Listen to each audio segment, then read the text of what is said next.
Back in 2013, I lived in Providence, Rhode Island, and had moved there for a new job.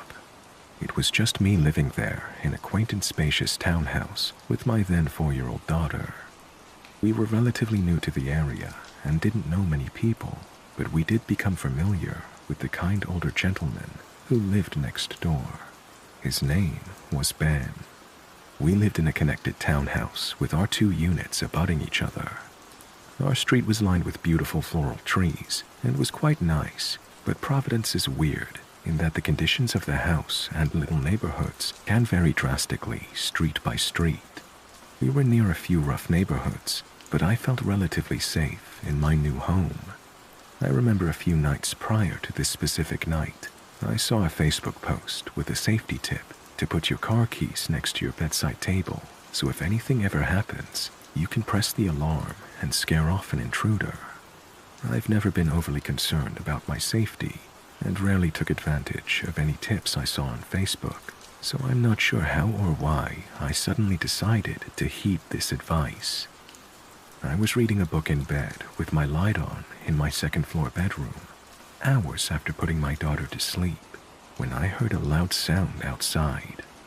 I peered out the window to take a look, and I saw nothing.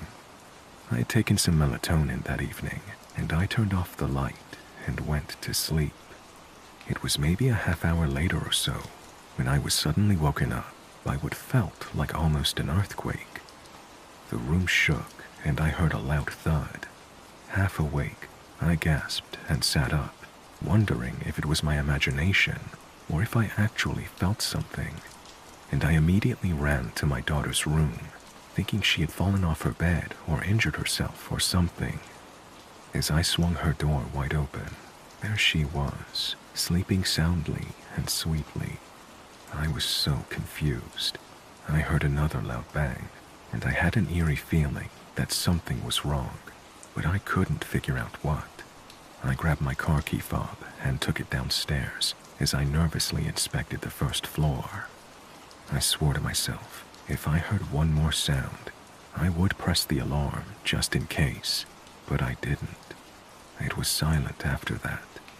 I returned to bed and took a while to fall asleep again, but soon shut my eyes. The next day went on like any other day. When I noticed a friend of mine had repeatedly called me in the afternoon, I picked up my daughter from preschool and called my friend back. "Did you hear that?" he said. "No. What?" I answered.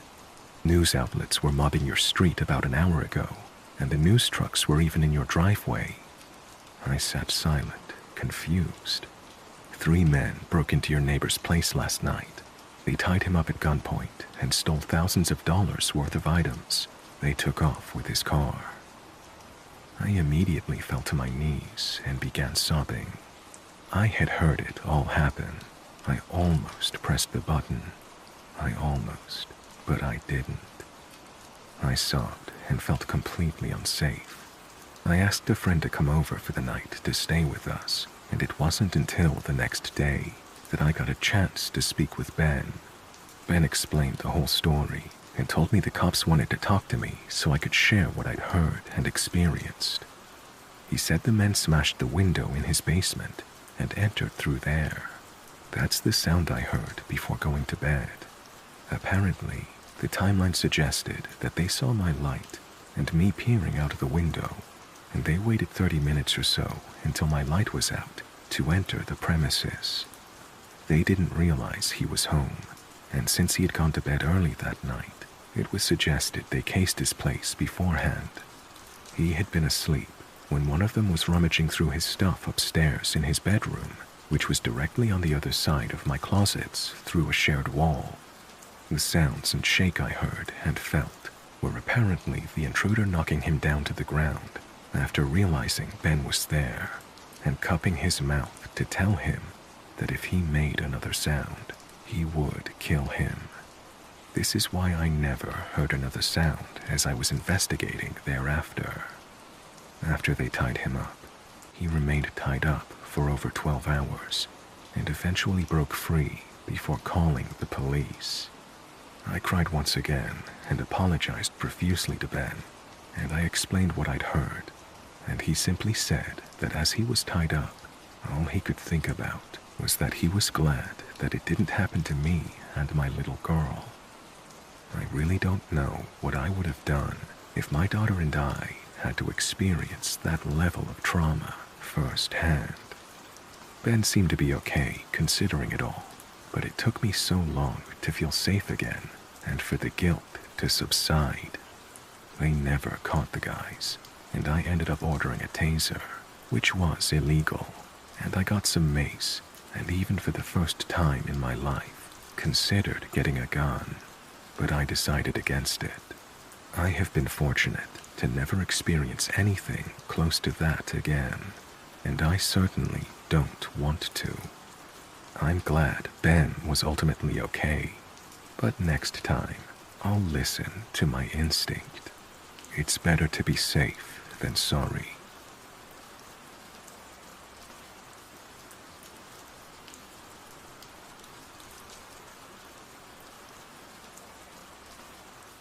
Last night I took some melatonin to get to sleep early. I have an American bully who is scared of everything, so I don't think of her as my protector. I feel that I'm her protector, and I'm fine with that.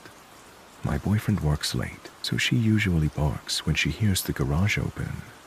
At 10:55 at night, she started going crazy. At first, I told her to go back to bed. I then heard my doorbell going off excessively and knocking. We never use our front door. Not once have we ever entered through our front door. We use the garage. My first thought was my boyfriend's garage opener must be broken or something, but I had no calls or texts from him.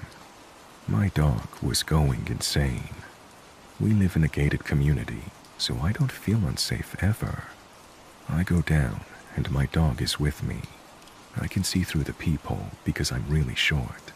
I heard someone screaming, "Help me," and they were still knocking and using the doorbell. I thought my boyfriend was just playing a trick on me. We have one of those hotel-like locks at the top of the door, so you can open it like 2 inches without really opening it.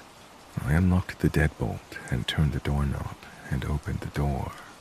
A man was saying, "Help me," and then started jerking the knob.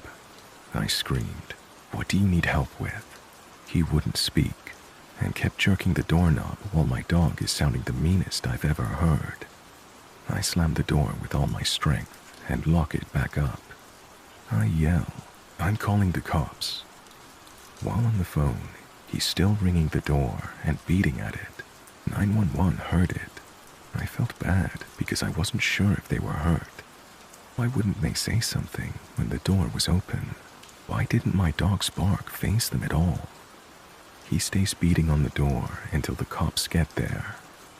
When they get there, I see them put an elderly man in the back of their car. I find out that it's my neighbor across the street that I've never met and barely seen. Apparently, he has dementia, and he got out of his house. I have a feeling of such guilt for calling the police and scaring his wife. I also felt stupid for how scared I was. I watch a lot of crime shows, and my boyfriend has an important job. He sometimes isn't home until around 4 in the morning. I immediately thought someone was watching me and knew that I was home alone. I'm not sure if this was the right place to post this, but it was really scary. But now I feel dumb and feel like if it was someone to hurt me, I did the wrong thing by opening the door a bit, even though it was still locked. I just keep telling myself that I did the right thing, because what was I supposed to do when all I knew was that there was a strange man at my door acting erratically and trying to get into my house?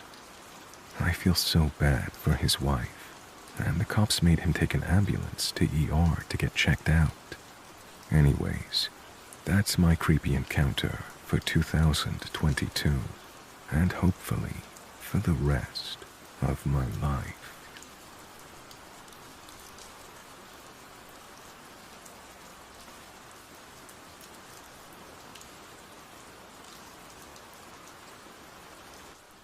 Even thinking about retelling this story has made me the most afraid I've ever been in my life. I suppose if I keep it bottled up, I'll go insane. God knows the security company isn't talking. I feel like if I don't warn people, and they go there. All right, if I'm telling the story, then I'd better back it up a bit. It started a little over a month ago. I work for a security firm that guards projects all over the country. I'm sort of a specialist. It seems like if there's some weird stuff happening at a site, I get called in. I'm not sure why. Maybe my ex-military background, or maybe the fact that, well, we'll get to that. This place up in New England was having some trouble. A local firm was remodeling an old church when workers suddenly started quitting. No one seemed to have a good reason why they didn't want to work there anymore. So guess who got the call to come in and straighten things out? Driving up there gave me the most profound feeling of being alone I've ever had. And mind you, I've sat watching caves, foxholes, ditches, some of the most godforsaken places on the planet, all by my lonesome, and never did I feel as soul-crushingly alone as driving up that little two-lane road that was the only sign of humanity, as the trees seemed to close in on me from every side. As unnerving as that was, it was nothing compared to pulling into the little town where the church was. It was like a nightmare scene from a B-horror movie. I guess arriving at night in the middle of a rainstorm didn't help. I pulled in beside the only vehicle I saw, and I ran inside of the hotel that looked like a saloon out of an old western. I barely got the door closed until there was a light and a gun shoved in my face. "Who the hell are you?" said a man from somewhere behind the glare of a flashlight. "Jones," I said, slowly raising my hands. "I was called in to help you out with your worker problem." The light lowered, but the gun stayed. "What company do you work for?" "Sentinel Security," I replied. I saw the man relax a bit, but mostly I was happy that he'd lowered the gun. In the best of times, a gun in a situation is less than ideal. All kinds of accidents can happen. I've seen many innocent bystanders fall victim to contagious gunfire. The man stepped over to a table and sat. As I looked around the room, I was surprised at how much it looked like a movie set from an old western, right down to the little lanterns on the tables and hanging from the rafters. He beckoned me over, and I sat across from him. "Judging by the welcome, I'm guessing the workers aren't the only ones who were spooked," I said. He looked at the gun, then laid it on the table. He seemed to be in his 40s or 50s, but there was a tiredness in his eyes. He looked weary and haggard. "Truth be told, I'm not even sure a gun would do any good," he said. "Maybe you should tell me when the trouble started," I asked. He looked at me, and I could see worry tugging at his eyes. "Your contract's open, right?" I nodded. "Which means you have to finish the job, or you don't get paid, right?" I nodded again. He looked me over for a long moment, then sat back, drained his glass of amber-colored liquid, and sighed. "I bought this town a while back," he started. "Recently, with the passing of my wife, I decided I needed to throw myself into a project to keep me busy. I wanted to revitalize this town and turn it into a tourist attraction." He told me. "I'm sorry for your loss," I said. He nodded in recognition, but never said another word about her. "Things were going along smoothly," he said. "The buildings you see have all been restored. They look good," I said. "You should have seen them when we started," he scoffed. "They were falling apart. No one had lived here for years. That's why I was able to buy the whole place for next to nothing." "I'm thinking that's not the only reason," I replied. "Yes," he said, as a haunted look passed through his eyes. "We saved the church for last because it needed the most work. But once they started remodeling is when things began to happen." "Things?" I queried. "It wasn't much at first. Shovels and saws would go missing. Tools would be left in fine order at night, only to be in complete disarray in the morning. For a while, the workers blamed each other, saying there was a prankster among them. But that wasn't the case, I asked. Oh, how I wish it was. I waited for a long moment for him to continue. We found the first body shortly after that. He said so quietly, I barely heard him. Of a worker? I asked. He nodded. Dead? I continued. He nodded again. Why didn't you stop everything and leave? I asked. Because it was already too late, he said. We had disturbed it. Disturbed what? I followed up. He opened his mouth as if to speak, but no words came out. He shook his head and looked away. For a moment, I could swear I saw a tear run down his cheek. I'm sorry, he said, rubbing his palms on his face. Let me take you to your room, and we'll discuss this further in the morning.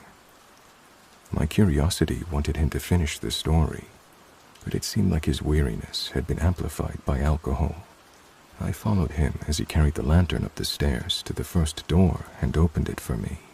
He handed me the light and told me the bathroom was across the hall if I needed it. I'll be here bright and early in the morning to give you the dollar tour, he said, sounding more like a host. Aren't you staying here tonight? I asked. His eyes flashed genuine fear. Not here, he said. I'll be back in the morning. I looked around the comfortable-looking room, trying to decide what was so wrong with it as he stepped to the door. Oh, by the way, he said, stopping at the doorway. Don't bother with your cell phone. There's no signal up here. I glanced at my phone, and when I looked up, he was gone. I picked up the lantern and stepped to the doorway, but I didn't hear him leaving. You would have thought someone walking out on a hardwood floor would make some sort of noise, but it was silent. The only noise I heard was the rain pelting against the windows. Since I was already in the hallway, I decided to check out the bathroom. I walked a short distance down the hall and found it to be functional and clean, but nothing extraordinary.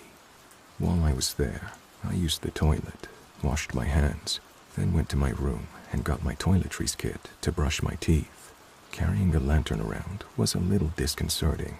I've had to deal without electricity many times before, but that wasn't what was bothering me.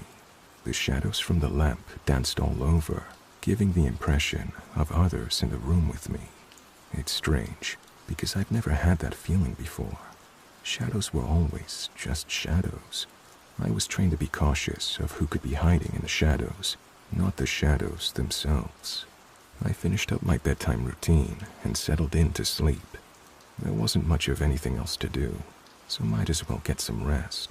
One of the things I was taught early on in my career was that at any time you get a chance, rest. You never know when the next chance will come. I laid down on the comfortable bed and did some relaxation exercises. Before I knew it, I was asleep. I woke up with a start, not knowing why. It was pitch black in the room. Instead of panicking, I touched my watch to illuminate it and found my phone. Turning on the flashlight and lighting the lamp helped me to get my bearings, but still didn't tell me why I was awake. I sat there for a long moment. Then I heard it. There was a loud clanking sound coming from somewhere outside. Sleeping in my clothes while on a job was a habit I'd gotten into when I first started doing private security, another carryover from the military. I slipped out of bed and into my boots, then strapped on my utility belt and checked to make sure my sidearm was loaded. I turned off the phone's flashlight and grabbed a small utility flashlight from one of the pouches on the belt. For the moment, I holstered the gun and explored with the flashlight. This could be nothing. I didn't want to go in gangbusters just to find some kids playing around, or a worker came in early. I double-checked my watch. It was 5 o'clock in the morning. It seemed like an odd time for a worker to come in, but stranger things have happened. Working my way down the stairs quietly, I double-checked the bar room. It was empty. Opening the door, I had the strangest feeling that something was wrong. Nothing seemed to be out of place. It had stopped raining, and I stepped out into the street to find a light layer of fog. Looking up and down the street, I heard the noise again. It sounded like it was coming from the direction of the church. Leading with the flashlight, I started in that direction. There seemed to be a slight orange glow coming from inside the building the closer I got. The beam of my flashlight made the air around me glow. It made me feel like I was giving away my position. I fought back the feeling. This was a little town in Vermont, not an active war zone. I had to be cautious, but also temperate with non-lethal actions. The church loomed in front of me. It seemed much larger up close. I climbed the steps and reached for the doorknob when a loud crack sounded behind me. I whipped around, shining my flashlight at everything, but there was nothing there. As I was looking back, I noticed a light in the window of my room. I must have left the lantern lit. As I looked, I saw the light dim for an instant and then get brighter, almost as if someone had walked in front of it. The temperature felt like it was in the lower 70s, but that didn't keep a chill from running down my spine. Someone was curious to know who I was. From years of experience, I found that it's never good if someone wants to find out who you are, but doesn't want to do it face to face. That would be something to deal with when I got back to my room. For now, there was a church to explore. I got the feeling that someone was trying to distract me from entering the church. I reached the top of the stairs and turned the knob, but nothing happened. It didn't feel like it was locked. It was almost as if someone was on the other side holding the knob. I turned as hard as I could, and finally it gave, and the door opened, dragging me inside and nearly knocking me to the floor. Regaining my balance, my hand hovered over my gun, expecting to see someone doing something they weren't supposed to. As I slowly panned around the room, I found something much worse. Absolutely nothing. There was a lit lantern set up on a table near the altar that was in the middle of being restored. Other than that, there were a lot of pews that were halfway constructed. The ones that were finished looked like they'd been sanded and were waiting for a layer of stain. I walked down the center aisle as if looking for a seat at a wedding or a funeral. As I approached the partially reconstructed pulpit, I looked up and saw a life-size wooden carving of Jesus on the cross. It looked old, not like wine that ages well, but like decrepit. It had been painted flesh colors at one time, but now it was cracked and peeling away from the carving. It looked grotesque, to see layers of skin peeling away like it was rotting off of his body. I'm not the most religious man, but I believe in Jesus. I prayed enough prayers sitting in foxholes and caves, asking to be rescued from bad situations, and I'm still here. I wouldn't call him and I best buds. I know our relationship could be closer, but seeing him that way, rotting to pieces, was just disturbing. As I looked into his face, I swore I saw his eyes open for an instant. I blinked my own eyes to be sure I was seeing right, but when I looked again, they were closed.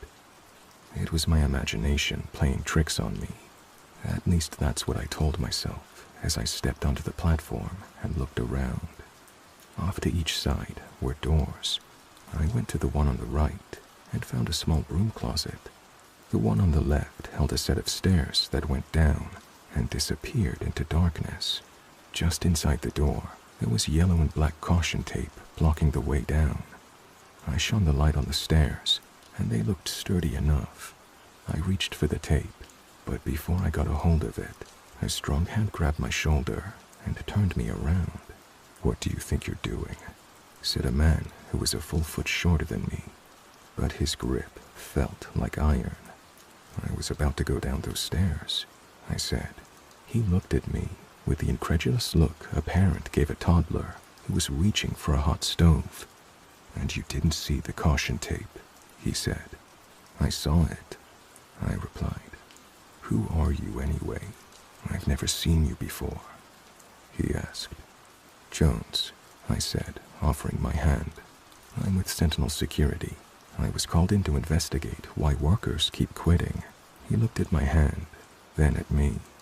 So this investigation includes ignoring obvious warnings. My hand was still extended, but had yet to be shaken. I let it fall back to my side. Are you a worker or a foreman? I asked. He scoffed. Nothing so formal. I make sure people do what needs to be done, he replied. So, foreman. His eyes bled with suspicion as he stared at me. Where did you say you were from again?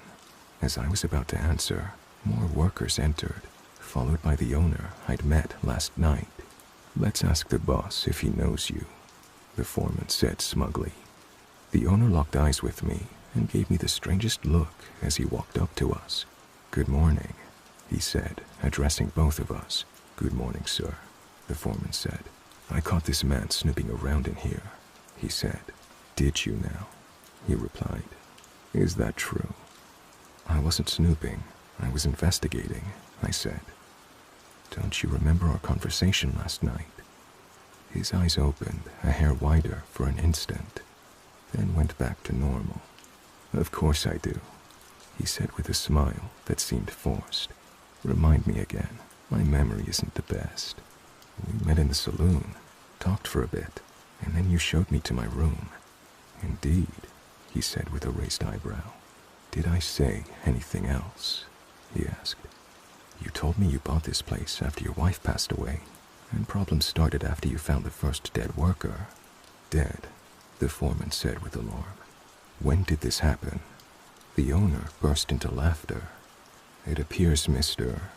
He began, looking at me. Jones, I said, filling in the gap. Mr. Jones here has pulled a fast one on you, he said to the foreman. Perhaps he and I should go and discuss the matter in private, and you can continue with your work. The owner grabbed my arm and guided me away from the foreman, whose eyes burned as they followed us out the door. We walked out of the church in silence as he nodded to workers who were straggling in to start work for the day. He led me back to the saloon, and we sat at the same table as before. So you and I met at this saloon last night, he asked. At this very table, I said. I came to the door and you pulled a gun on me. His eyebrows raised. Did I now? And what time was this? I'd say around 9. We sat here and talked about what was going on with the workers. And what else did I say, other than about the worker? I asked why you hadn't left, and you said it was too late. This time, he didn't try to hide it. His eyes grew wide. He stared at me for a long moment, then seemed to gather himself. I apologize, Mr. Jones, if this all seems a little strange, he said. You and I did not have a conversation last night. It was my turn to raise my eyebrows. At 9 o'clock last night, I was in bed with my very much alive wife, he said. But you said, I began to speak, and we have not had any workers die. I don't understand, I said. Neither do I. I thought about it for a long moment. You were drinking when you talked to me. Is it possible you were too drunk to remember? He leaned a little closer. I haven't had a drink in 19 years. He reached into his pocket and set a coin on the table. I picked it up and looked at it. It was an AA coin. Then who did I talk to last night? I asked. He put the coin back in his pocket. Are you sure it was me drinking? I looked up at him and read suspicion in his eyes. I don't drink, I said. He leaned back in his chair. It seems we've reached an impasse, he said. Perhaps I should call your company and have a different person come and investigate the matter.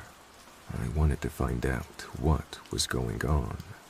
Perhaps you should give me at least a day to investigate, I said. Unless there's some other reason you don't want me to get to the bottom of this. He smiled, but it wasn't friendly. Please continue your investigation, Mr. Jones, he said. Unimpeded, I asked. I will inform the foreman to allow you free rein. Thank you, I said, standing to leave. Just one more thing, he said. What was the last part of what my doppelganger told you? You said it was too late to leave because you had disturbed something. His eyes fell to the table, as if deep in thought. I went back to the church and began talking to the workers one by one. Each of them was hesitant to talk around the foreman, but once they were out of earshot, they told very similar stories. There had been strange things going on, especially at night. It was more than just tools being moved around. Strange symbols would appear carved into the wood they were using. The owner would tell them to cut the symbols out and use whatever they could of the wood. One of the workers had gone missing, but after a day or so, the owner said he had quit. The strange thing was, no one was able to contact him after that. The more I dug, the more I found. Some of the workers had become curious as to why they were restoring this town in the middle of nowhere. It turned out it had been long suspected that satanic rituals were being carried out in this very church. It was also suspected to be the site of one of the earliest witch burnings, but the two facts that stuck out in my mind were no one hung around after dark. That was when things were alleged to get strange, and no one was allowed down the steps I found before the foreman stopped me. The workers had been told the steps were unsafe and could collapse under the weight of a person. It didn't take much convincing to keep them away from the creepy stairs. By afternoon, I knew exactly what my next move was. I went back to my room and checked around to see if anything was missing. Nothing seemed to be, so I set my watch and took a nap. The alarm went off at 9 o'clock. I went to the bathroom to splash some water on my face, then geared up for my expedition. When I got to the church, it was empty. I made a beeline for the left door and the creepy staircase. With flashlights attached to a headband and my waistband, I was good to go to keep my hands free for whatever I might need them for. I attached a safety rope like mountain climbers do, and found a sturdy spot to anchor it into the wall. If the stairs gave out on me, at least I wouldn't fall. As advised, every stair creaked like it was about to give out, but thankfully, none of them did. The trip down was assault on the senses. The damp, musty smell of rotting wood and general decay was nearly overwhelming. I was surprised at the general lack of cobwebs. It told me this area wasn't quite as off-limits as some had let on. Surprisingly, the bottom didn't open up into a full basement. There were a few wooden shelves at the base of the stairs, but they were empty. Instead, it became a narrow passageway. The floor was made of dirt, and the walls were the same stone the foundation of the church was made from. It seemed whoever had built this tunnel built it at the same time as the church. The ceiling barely made it to 6 feet. I had to duck to keep from brushing my head against it. I wasn't sure what I expected to find, but this was the key to discovering what was happening here. I'd been walking for 10 minutes, senses alert, hand on my holstered sidearm. Suddenly, the air changed. The smell became more pungent and the air warmer. There was a feeling of closing in that made the hairs on my arms stand up. I turned a corner, and the tunnel opened up into a large room with a high ceiling. I panned around, trying to get the scope of the room, when my light fell on something big in the corner. It looked like a massive black boulder that was made of leather. Watching, transfixed, I noticed it was moving. Not much, but just a bit of rising and falling. I realized it was breathing. Fear gripped me. I no longer had any interest in finding out what was going on here. I just wanted to turn and slowly back away. The thing made a noise. It was either a snort or a cough, but in either case, it seemed to be waking up. I doused my lights and stayed as still as possible while listening in the total darkness. Its breathing became louder and less steady. I heard a creaking that sounded like bones when someone stretched. It was getting up, and I was standing in the middle of the tunnel. If by some miracle it didn't already know I was here, as soon as it walked over here, It would run right into me. My mind raced to come up with options as I heard footsteps coming closer. I backed up against the wall and started edging to the left, hoping I was in the main room and not still in the tunnel. The footsteps were so close when they suddenly stopped. The absence of sound was deafening.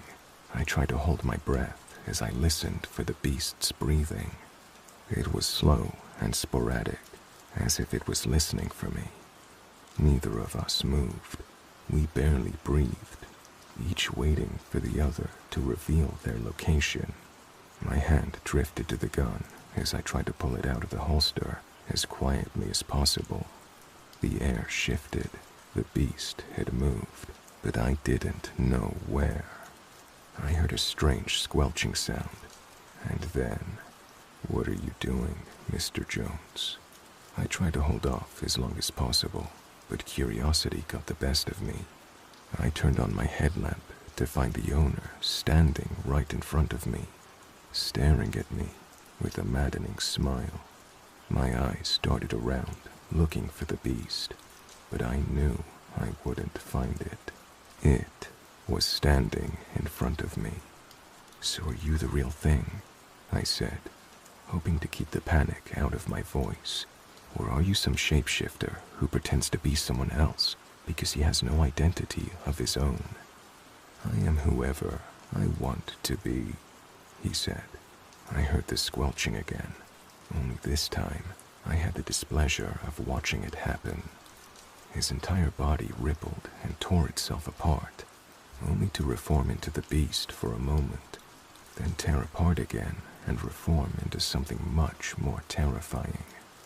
I gasped, looking into my own eyes. "You see," he said in my voice, "I can take your place and travel around pretending to solve problems." While he was changing, I glanced around to see if there was anything else in the room I could use. In the far corner, I saw what looked like a nest and an inverted cross hanging on the wall. "If you could, why haven't you?" I said, playing a hunch. "What?" it asked. "If you were free to go anywhere, then why haven't you?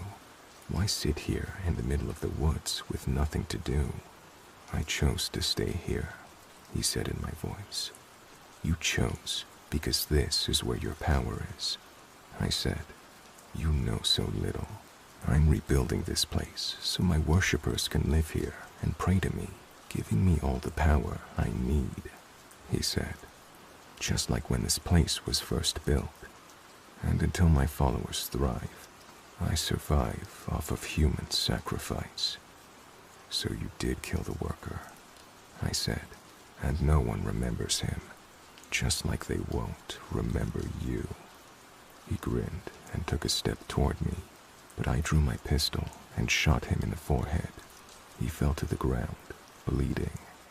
It was a strange sight to see myself die, but then the squelching began again, and he reformed into his demonic form. He stood 10 feet tall and covered in leathery skin that looked like tiny teeth. His face was a nightmare of glowing red eyes and massive, sharp teeth. He roared at me in what sounded like 1,000 voices. I turned and ran down the tunnel, ducking so I didn't hit my head and knock myself out. That would have ended my escape and my life.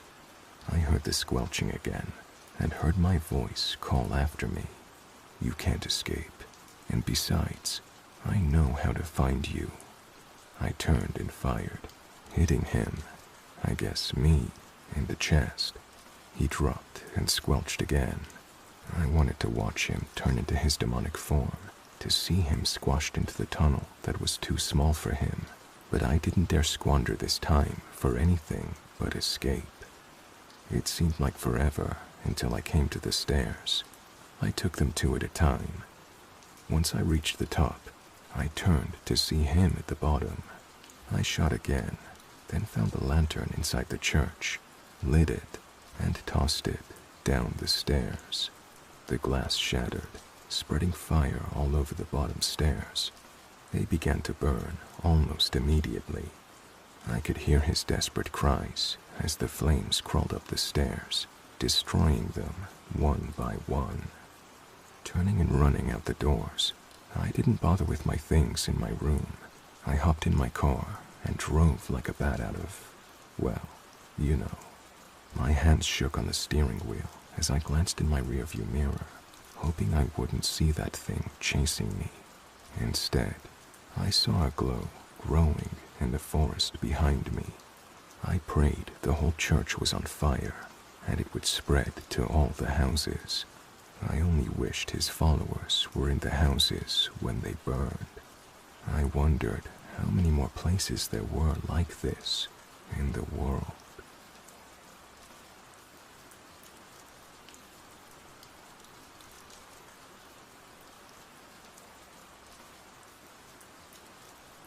Hiding in plain sight. I never paid much attention to that phrase before I started my new job. Wanted, nighttime security guard. That's all the ad said, along with a phone number. The town I live in isn't very big, barely a dot on the map on the way to somewhere else. But for whatever reason, we have a museum. I have no idea how it's still in business. I can't recall ever seeing a single person walk through their doors. But when I called the number, the man who answered told me to come to this address this evening for my interview. He seemed a little overexcited that I'd answered the ad. When I asked him about the job, he said, "Oh, you know, the usual thing for a security guard." I've read some pretty unusual things about security guards in subreddits, but I'm sure those stories are made up. Walking up the white stone steps built to accommodate crowds of people was a little intimidating and creepy, with no one for company besides the glowing lamps mounted on the sides of the railings. The whole thing gave off a very dystopian/ghost town/zombie apocalypse vibe. I guess the stone gargoyles staring down at me didn't help much. I gazed into their eyes, half expecting them to jump down and carry me off to be sacrificed to Gozer. If I hadn't already discussed my hourly wage, I would have turned and hightailed it home, but the wage was more than acceptable for a security guard. It was downright generous. I was wondering why he would pay so much, but walking up those desolate stairs gave me a clue. Nobody wanted to go near this place. The word haunted had been mentioned more than once. Looking up at the front of the building, the sporadic lights made shadows fall all around and gave it an intimidating presence. I paused at the top of the stairs, thinking about every horror movie I've ever seen. There's always that one moment where the characters could turn back and live another day. But they never do.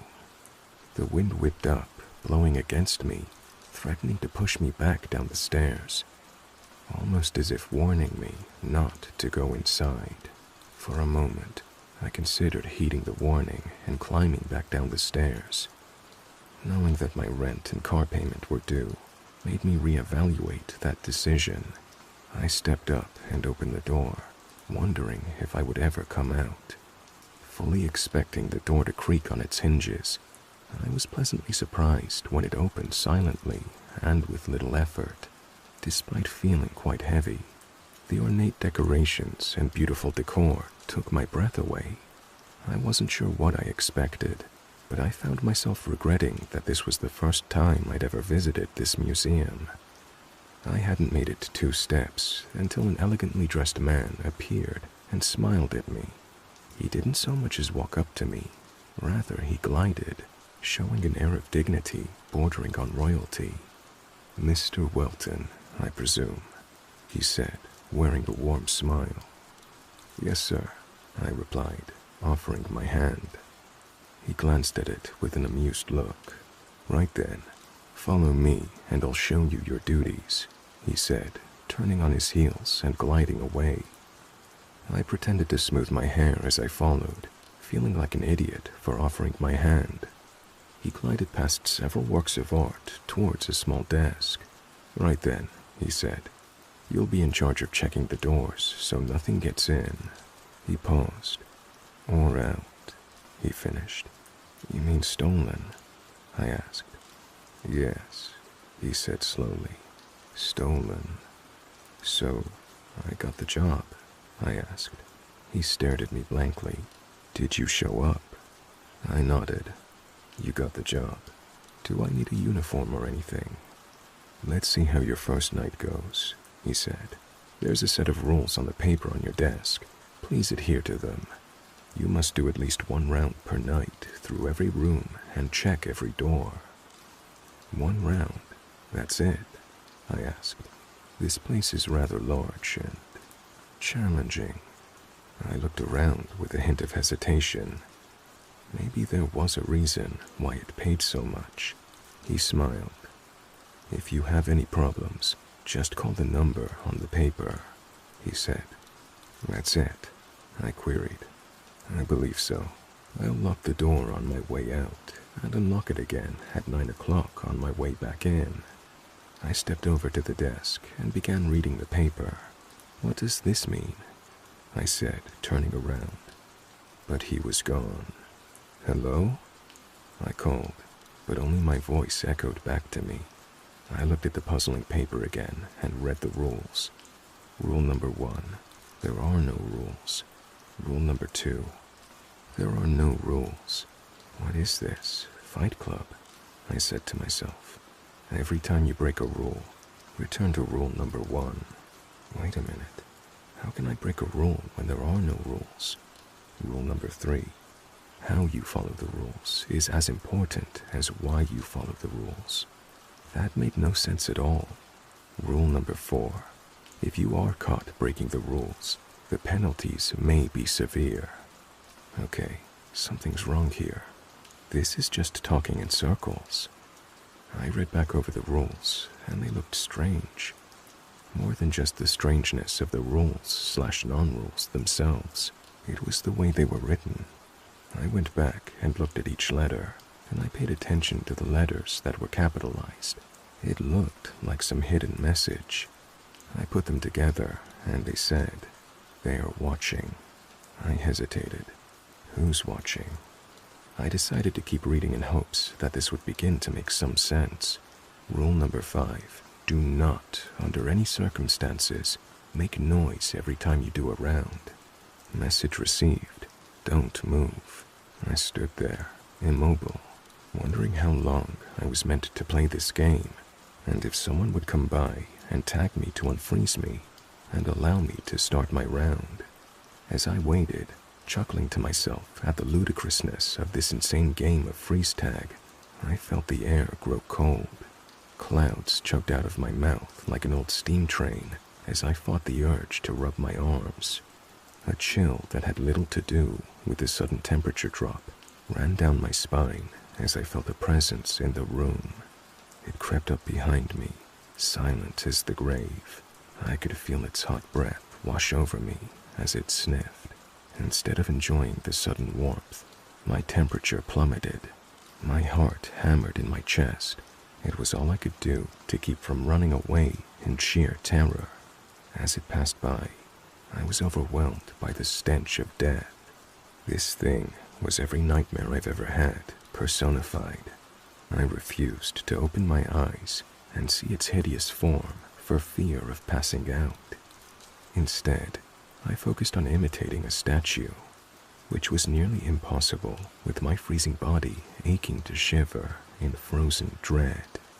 The nameless terror passed to the far side of the room, taking some of the cold with it. And then as suddenly as it came, it was gone. The room returned to normal temperature, but I waited a few moments before moving, just to be sure. Once I felt it was safe, I nearly collapsed to the floor in relief. After giving myself a moment to recover, I glanced at the paper with a newfound fear. Was this a harbinger of doom, or a warning label meant to keep me safe? Unsure if I wanted to read the rest, I took a moment to reevaluate my current career choice. Could I just walk out and say I quit? After a brief internal debate, I decided it wasn't worth the money if I was about to be dragged through a portal to hell. Just a short time ago, I would have considered that thought laughably ludicrous, but it was seeming more plausible by the moment. I started toward the exit door with every intention of calling and telling my boss I wouldn't be finishing the shift. Unfortunately, the door had other plans. When I pushed on the crash bar, nothing happened. I tried turning the deadbolt, but it refused to move. After a few minutes of futility, I gave up, frustrated and determined to just sit in the room until morning came around. Sitting at the desk, I spun around in the chair, waiting for the next 9 hours and 13 minutes to pass quickly. 5 minutes later, out of sheer boredom, I glanced at the paper. Rule number 6. You can't just sit at the desk and wait for the door to open upon the ending of your shift. Suck it up. Are you serious? I said in frustration. Someone thinks they're funny, huh? Glancing back at the paper, below Rule 6 was 3 letters. Yes. I backed away and got up to do my round. If nothing else, to get away from this all-seeing sheet of paper that I'd grown to be afraid to look at. Hesitating, I reached for the door to the room where the nightmare had disappeared. Glancing up, I saw a slip of paper taped to the door. It said, "The only way out is through." Sighing heavily, my trembling hand turned the knob and slowly opened the door. As I closed it, on the other side was another slip of paper. This one said, "Avoid eye contact and you'll be fine." Confused by the cryptic statement, I turned and realized what it meant. The room was full of stuffed creatures of many shapes and sizes. Most of them seemed to be mythical in nature, of the cryptid variety. There was a Bigfoot, Skinwalker, Dogman, Jersey Devil, Wendigo, and many others. As my eyes scanned the room, I noticed movement. It wasn't much, but it was enough. The Skinwalker turned its head just slightly to look right at me. I quickly darted my eyes away in fear and disbelief when the Dogman turned its head to stare at me.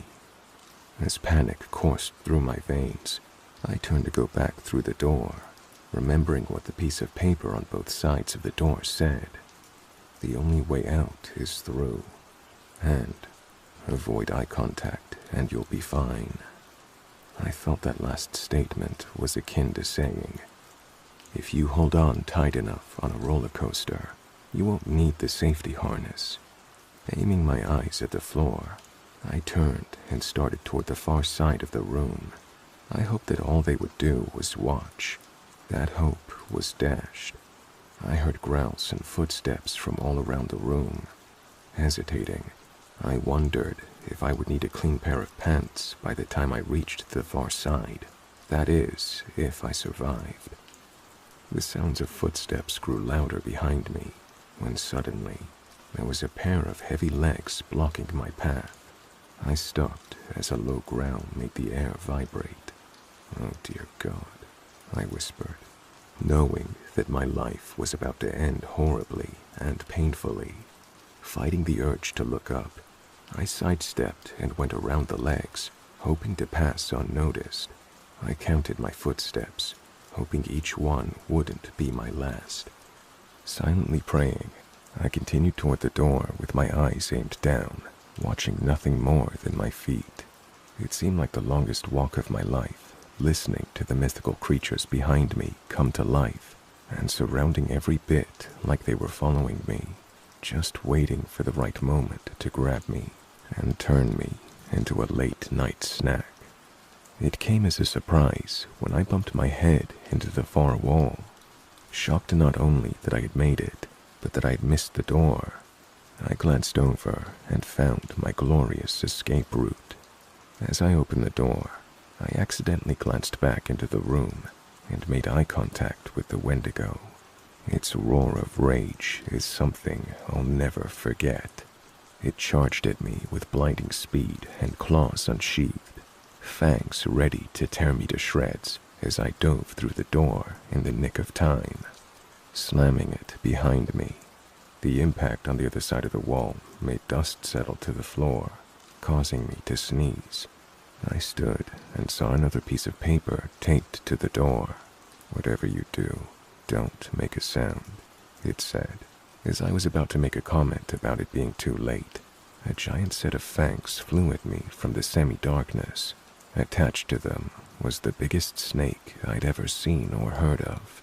It shook off the impact with the door as my legs took over and sprinted for the far side of the room.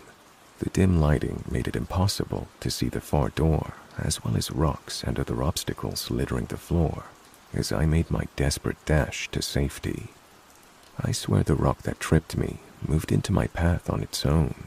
Instead of a death sentence, it saved my life as the snake flew over my prone body, having tracked me down. Had I not tripped, its massive fangs would have gone straight through me. Not waiting around to celebrate my accidental good fortune, I jumped up and raced toward the door again. It was now within sight, but so was the snake. It had recovered and was coiling for another strike, running around a large boulder to make myself a harder target. I aimed for a spot 5 feet from the door. When I was almost to the door, I dove just as the snake passed over me, slamming into the wall as I jumped up and opened the door. Closing the door behind me, I took a moment to catch my breath and think about asking a lot more questions when I interview for my next job. I tried to open my eyes, but realized they were already open.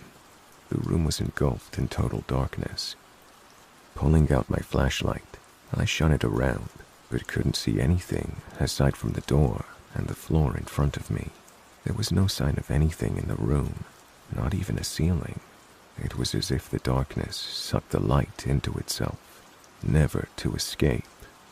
Being robbed of sight, I relied on hearing. Taking a long listen, I waited to hear any growls or slithers, anything to give me a hint of what I might have to deal with. But there was nothing. Only soul-crushing silence. Having scanned the room the best I could, I set out to find the far door. Nothing seemed strange. Even the echo sounded like a normal large room. It was just devoid of light. The normalness of it terrified me. All I could find out of place was a slight scent of disinfectant.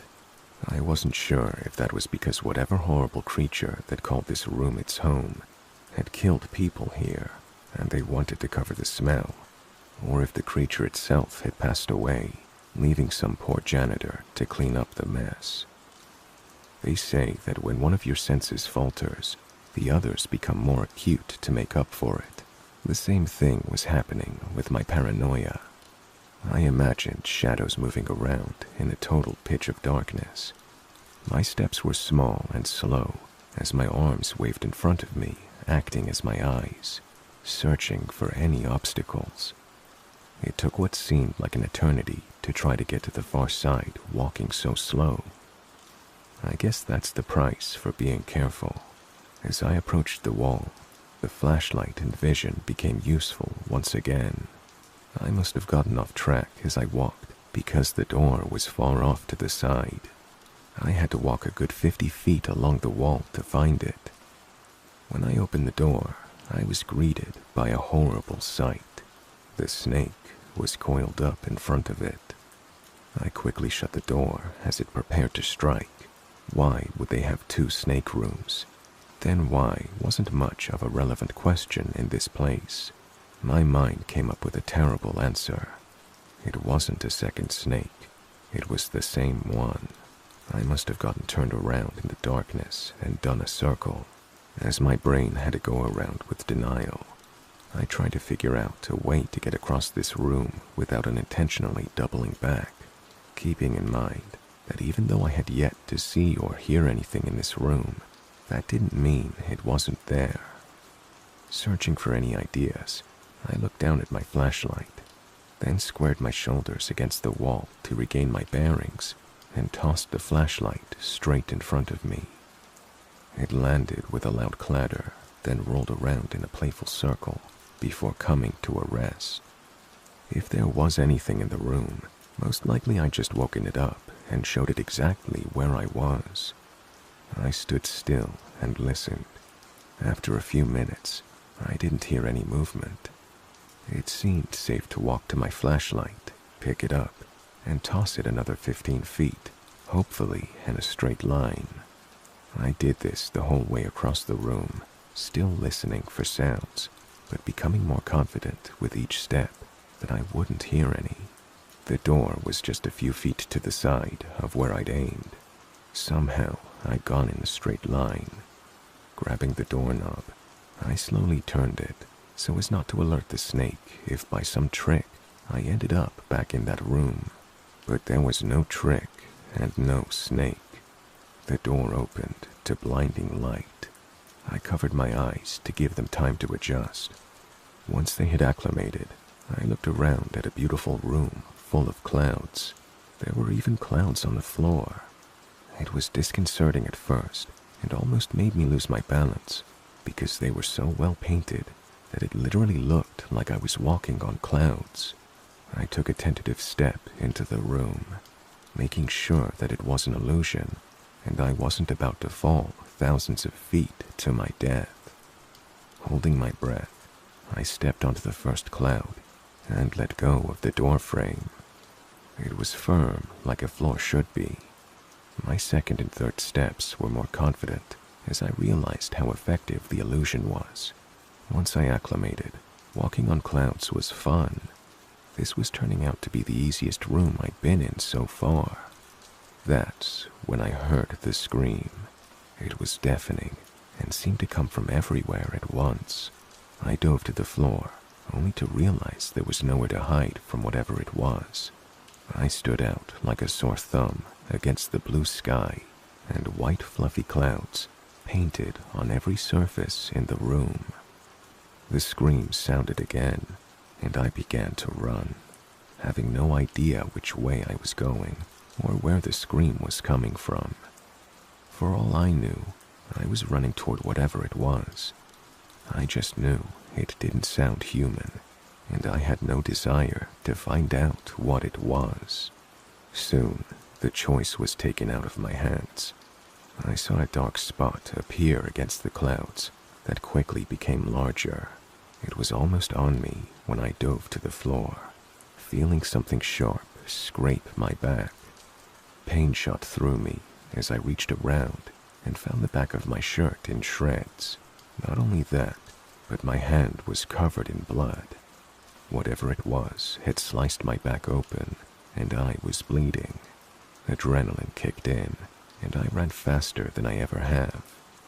The problem was, I didn't know where I was running to, or what I was running from. I was just running. I heard wings flapping, and I looked back just in time to see the largest bird of prey I'd ever seen. It looked like a golden eagle, only the thing was massive. The wingspan was easily 20 feet. As I was running, I turned to get a closer look at this thing at the same time I was trying to get away from it. My feet got tangled up, and I fell backward just as the razor-sharp talons passed over me, mere inches away from my face. I jumped up and started running again. As I glanced back to find my attacker, I was met with the strangest sight. There was a smear of blood on the floor where I'd just been laying. It looked like someone had wiped blood on a cloud. The wings flapped again. I knew it was close. I had run out of luck. It would be ready for anything this time. Its razor-sharp talons would rip me to pieces. There was no doubt about it. There was only one option.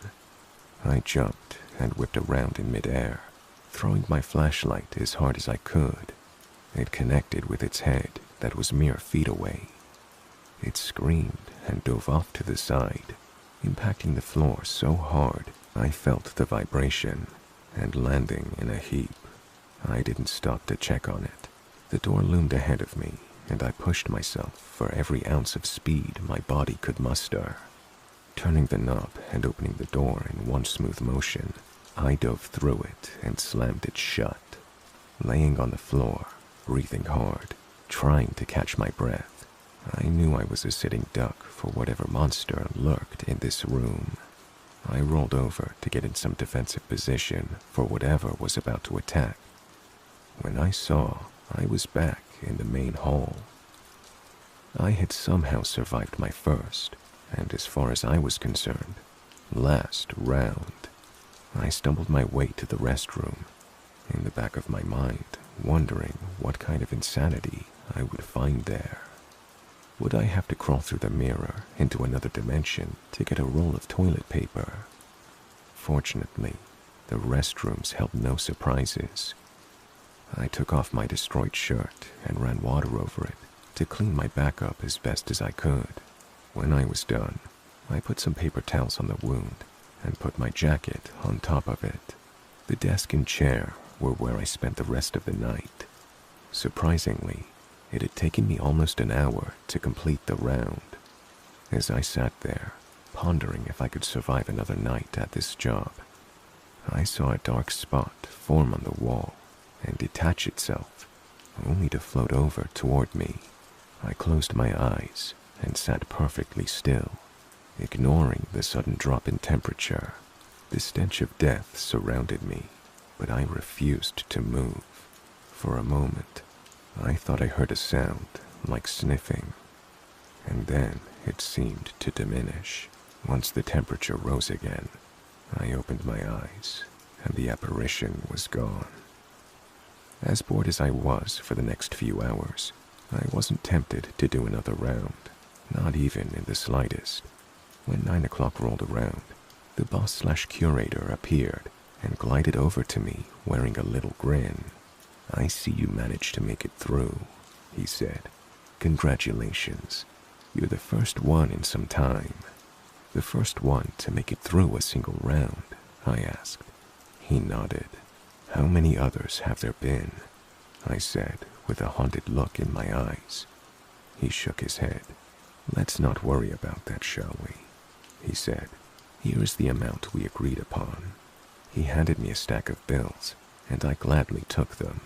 "Would you be interested in staying on and being my permanent nighttime guard?" I looked at the money and sighed.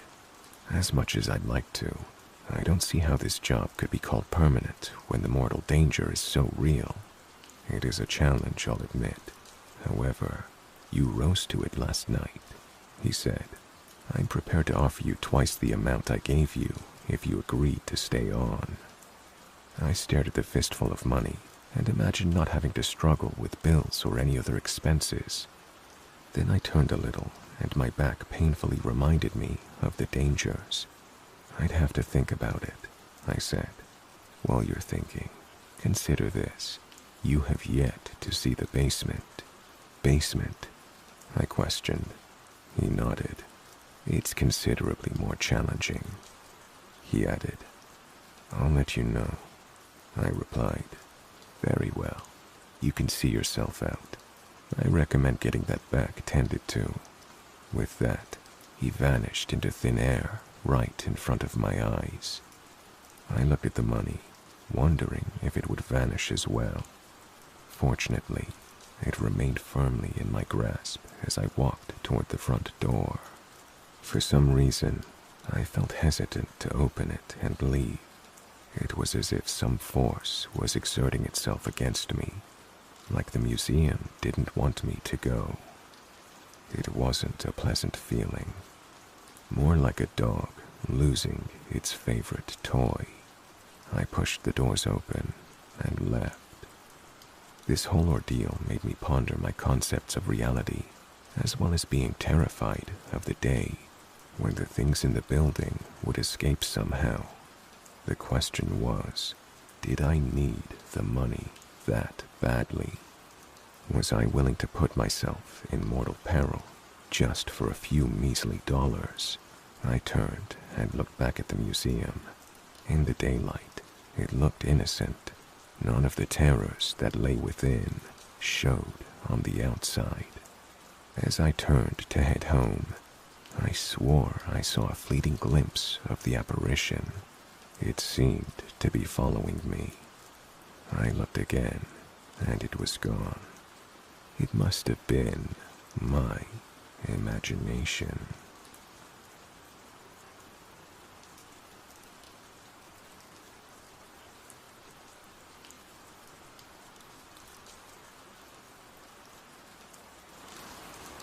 not sure how smart giving out personal information is after something I thought could only happen in the movies actually happened.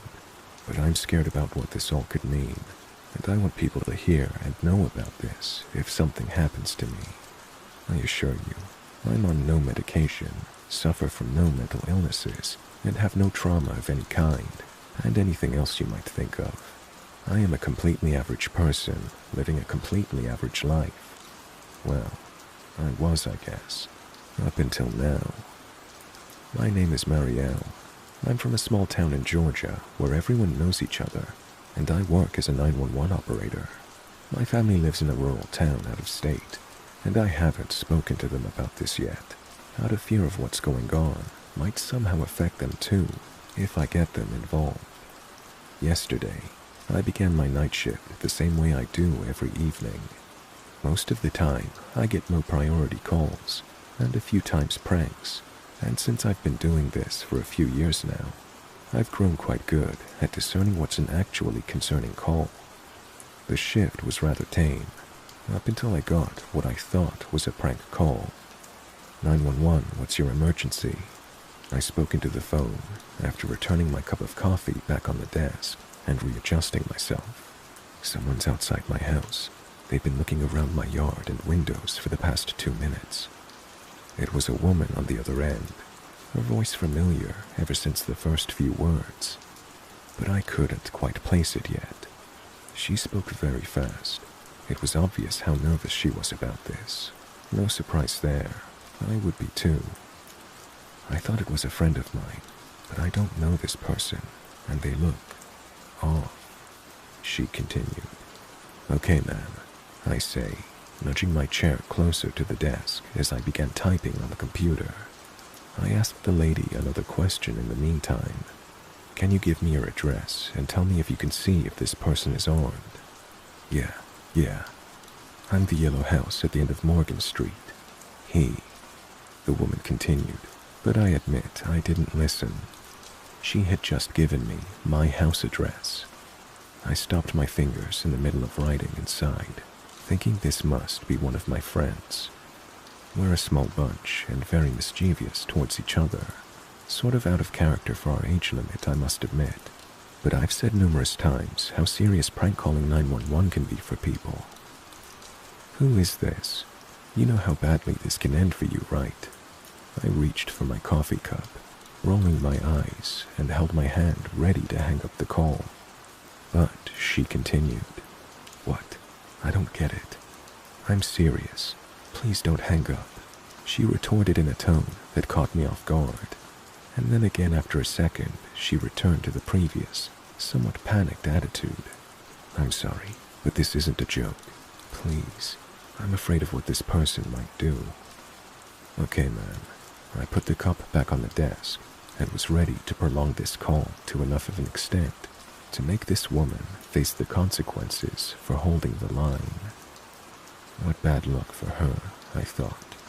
To get the operator living at the exact house she decided would be her target. What's your name and which room are you in right now? I'm Marielle. I'm looking out my bedroom window right now. They're still there. My blood started to boil. How senseless this person must be. It was obviously a friend. I raised my voice this time, warning them again about how badly they will regret their actions if they prank call again.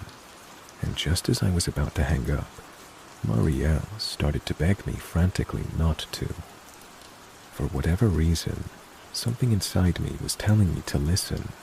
I decided to give her one more chance, and then I would send the police over to arrest this prank caller, and at the very least, give her a slap on the wrist. Okay, Marielle, describe the bedroom to me, I said. What? She asked, confused. You heard me. What color are the curtains? Is there any furniture? Lamps? Tell me what you can see. Though I've known said friends for quite a while now, none of them have ever been in my house. I prefer it that way. Not because I don't trust them to enter my house, but because I've never been fond of having guests. Neither did my parents when I was little. It's something they had that is transferred over to me. There is no way this person would.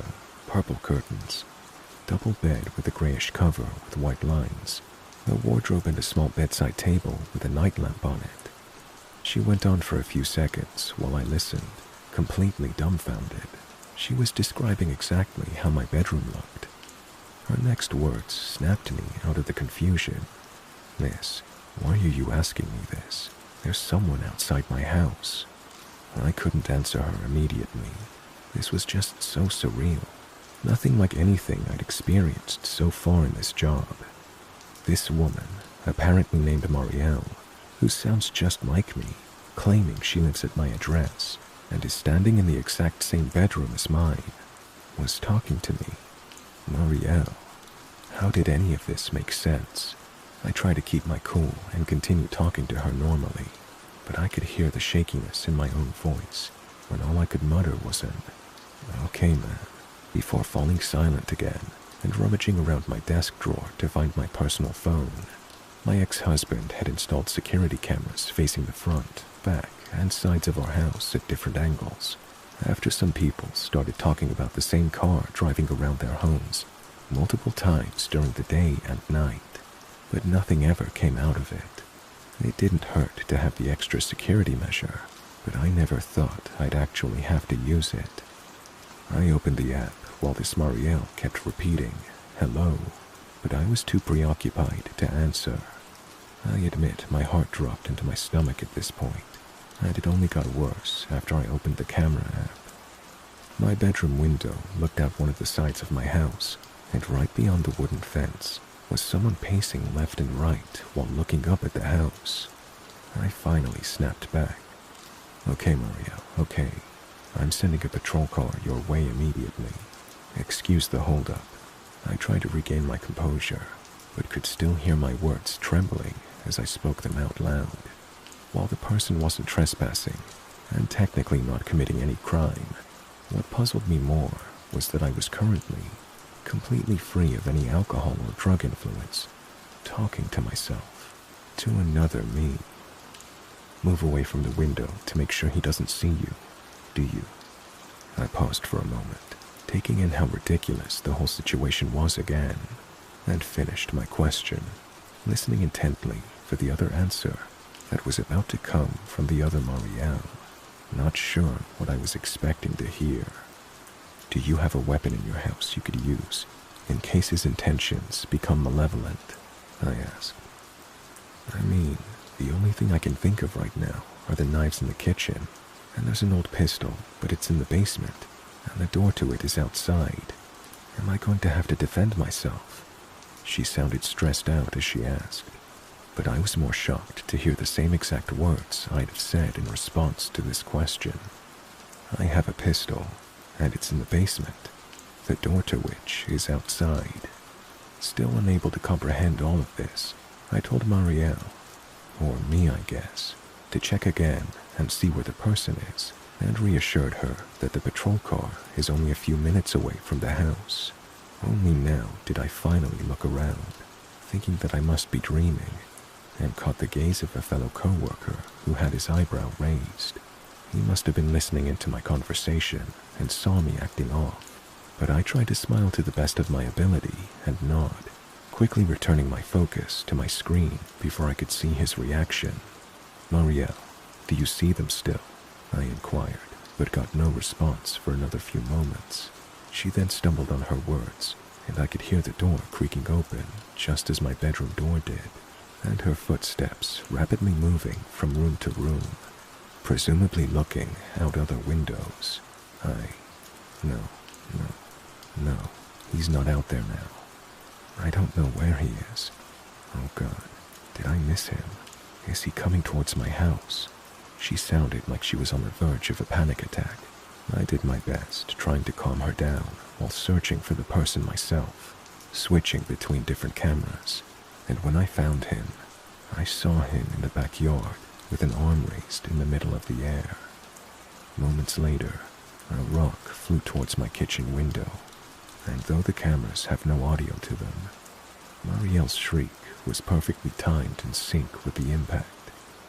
"Holy shit, he just broke one of my windows," she yelled frantically, and began raving inaudibly into the phone.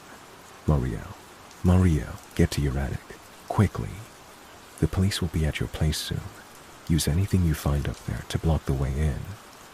I yelled back, raising my voice loud enough to overshadow hers, and to probably scare my co-workers with a sudden decibel increase. Whatever was happening, it was real. There was someone outside my house who had just broken a window, and I was in there, afraid for my life. The advice I gave her was exactly what I would have done. The attic hatch is in the middle of the hallway leading from the living room to my bedroom.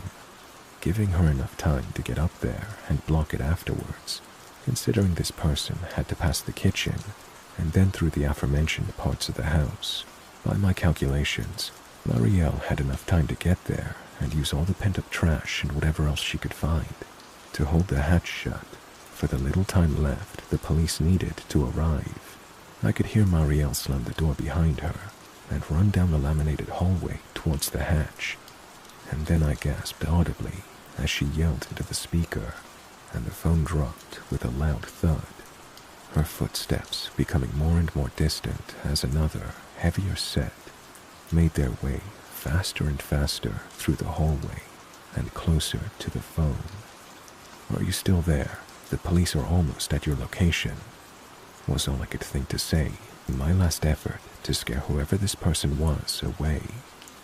A few seconds of silence, and I expected to hear something, anything, some scary, cryptic remark, or at least breathing, but there was nothing. My last word into the receiver was an empty hello before the other end hung up. I couldn't believe what had just happened, and must have been sat at my desk staring into the screen for at least 2 minutes before the same co-worker from earlier, Connor, came and put his hand on my shoulder, prompting me to scream and push him away. The entire office looked our way, and he put his hands up in the air. I apologized profusely more times than I could count. Everyone turned back to their desks, and Connor lowered his hands. "Tough call," he asked, and leaned on my desk, handing me a chocolate bar. "You seemed really on edge the entire time, and, well, this just confirms it."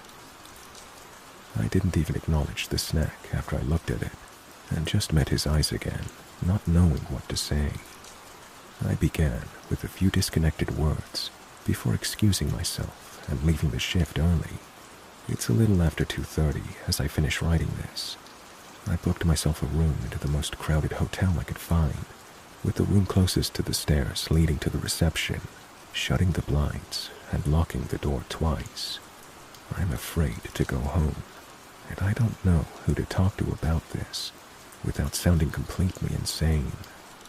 I've heard nothing from the responding police officers yet, and I don't know what to do about this tomorrow. Anyone listening to this, please believe me, and even if you don't, can you please offer me some advice? A quick update. I just woke up. It's 4:16 a.m. 5 minutes ago, 2 calls from someone with no caller ID woke me up, but I didn't pick up. I'm afraid for my safety. I sat on the cushioned armchair in the hotel room Marielle had rented after running off inexplicably from her shift last night. I called her earlier this morning after finishing work without even going to sleep. She's always been level-headed, and her acting like this made me feel concerned. I couldn't just let it go. And now, here I was, listening to how she apparently spoke to herself last night on the phone. "Marielle, are you sure these night shifts aren't a bit too much for you?" I asked, though I wanted to trust her. What she was describing to me sounded straight out of a book or a movie, and the lack of sleep really takes a toll too big for you to even comprehend. I'm not saying you're making this up, but maybe just you remember it wrong. Marielle paced around the room with one hand resting on her hip and the other held up to her forehead, pushing her hair back, and exhaled loudly. "I know how insane this sounds, Connor, but I'm telling you I'm 100% certain about what I heard and saw on those cameras. There was another me in that house last night, and some person broke my damn window. How can you be taking this so calmly? We haven't even heard from the responders yet, and it's been more than 6 hours. She was right.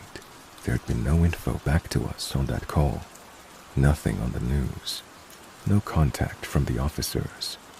When I used Marielle's phone to try and call back whoever it was that woke her up, there was nothing. I told her that while I can't explain the call itself, I agreed that it was too dangerous for her to go back home, considering there was an intruder. I offered her to stay at my place for the next few days, and while she agreed and thanked me, she wouldn't let the topic of her other self go. I understood her to some extent, but I was still skeptical. So I offered her to go back to my place so I can change and grab the pistol I kept locked in my safe and a flashlight. Then we could look for the officers at her house ourselves. She was afraid, but I think the curiosity and stress about what might have happened to the supposed other her prevailed, and was what made her agree to this plan. I waited for her to get her things out of the room, and I drove back to my house. In the meantime, asking her about any details she might have missed about the call to make sure we were going in prepared. The drive to her house was not long, and during it, I tried to play some music to lighten the mood, or talk to her about anything so I could distract her.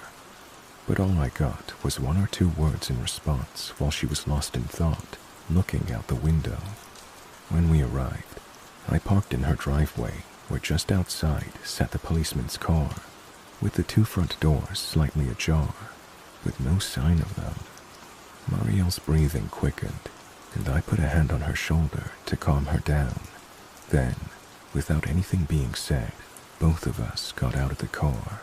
The first thing we did was walk up to the police car and see if there was anything out of the ordinary, like slashed tires or any signs of a struggle. But it was parked there like any other vehicle, and there was nothing obvious on the inside. What I discovered, though, was the radio, which, while it didn't look like it had been tampered with, was not working. I walked back towards the house and called for Marielle to walk with me as we circled it from afar, finding the broken window leading into the kitchen. I was just about to suggest calling 911 again and have them go into the house while we wait outside, but Marielle snapped before I could even begin to speak. Why the hell is nothing being done about this? She raised her hands in the air and turned to look at me, her blue eyes conveying a mixture of anger and confusion. 2 policemen have disappeared since responding to this call. There was an intruder in my home, and it was literally a clone or something of me inside while I was at work. Tell me why we haven't heard anything about this, Connor. I don't know, okay? If everything happened like you say it did, it just doesn't make sense. I cut her off before she started talking again, knowing that she jumped me for accusing her of lying, but we really should just let the authorities handle this. We're not professionals. Marielle tried to get something out, but just cut herself off and shook her head. I thought she had given in and would do the logical thing and take my advice. Instead, she turned and walked a few steps toward her back door, and then looked back at me. "What are you doing?" I asked. "I'm going in. No one's gonna listen to me anyway, and I'm not about to leave here without at least some kind of answer or clue," she answered. I stared at her, completely taken aback, and waited a few seconds to see if she would say anything else. But she just stayed there, looking right at me. I knew deep down she was hoping I would say that I would be going in with her. Well, before I did that, I tried to convince her to think this through again, but that was obviously not going to work. So, that's just what I did. But I have to admit, I was getting nervous myself. The back door was unlocked and led into a different hallway than the one she told me about, which I figured out by the lack of an attic hatch.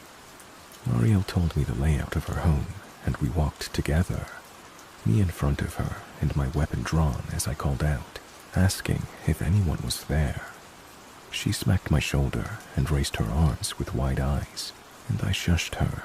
We had no way of knowing if there was an intruder or police officers, or both, and I didn't want blood on my hands, no matter whose. As you might expect, we got no response from anywhere and heard nothing that might indicate there being anyone else here with us. We found nothing out of the ordinary in the rooms of Marielle's home, but the hallway with the attic had some things worth noting.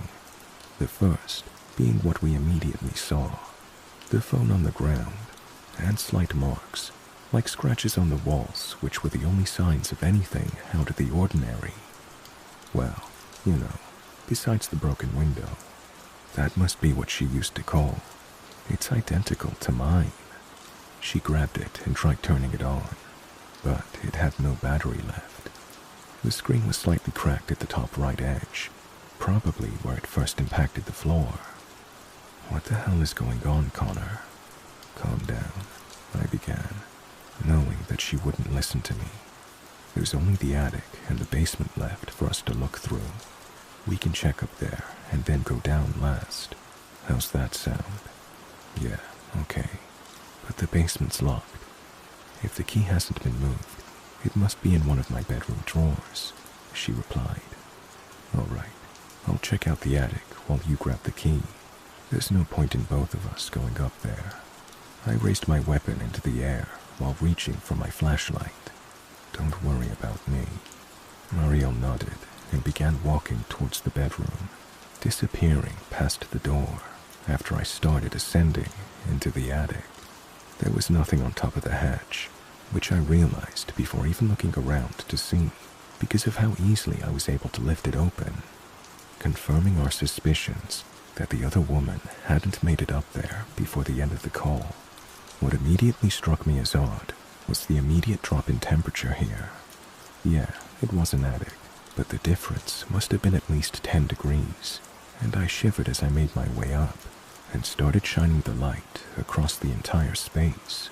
Behind empty old boxes, worn-out furniture, and the various other items not worth noting, there was no place for anyone to hide up here, or at least not if you ask me, because I looked through every nook and cranny there was and found no traces of anyone or anything. Walking back, I started descending the ladder and called for Marielle, but I got no response. I wasn't immediately concerned because the hatch was left open, and if anything had happened, I would have heard. Waiting for a few seconds and remaining without response, I made my way towards the bedroom, which was just as empty as when we looked in there together earlier.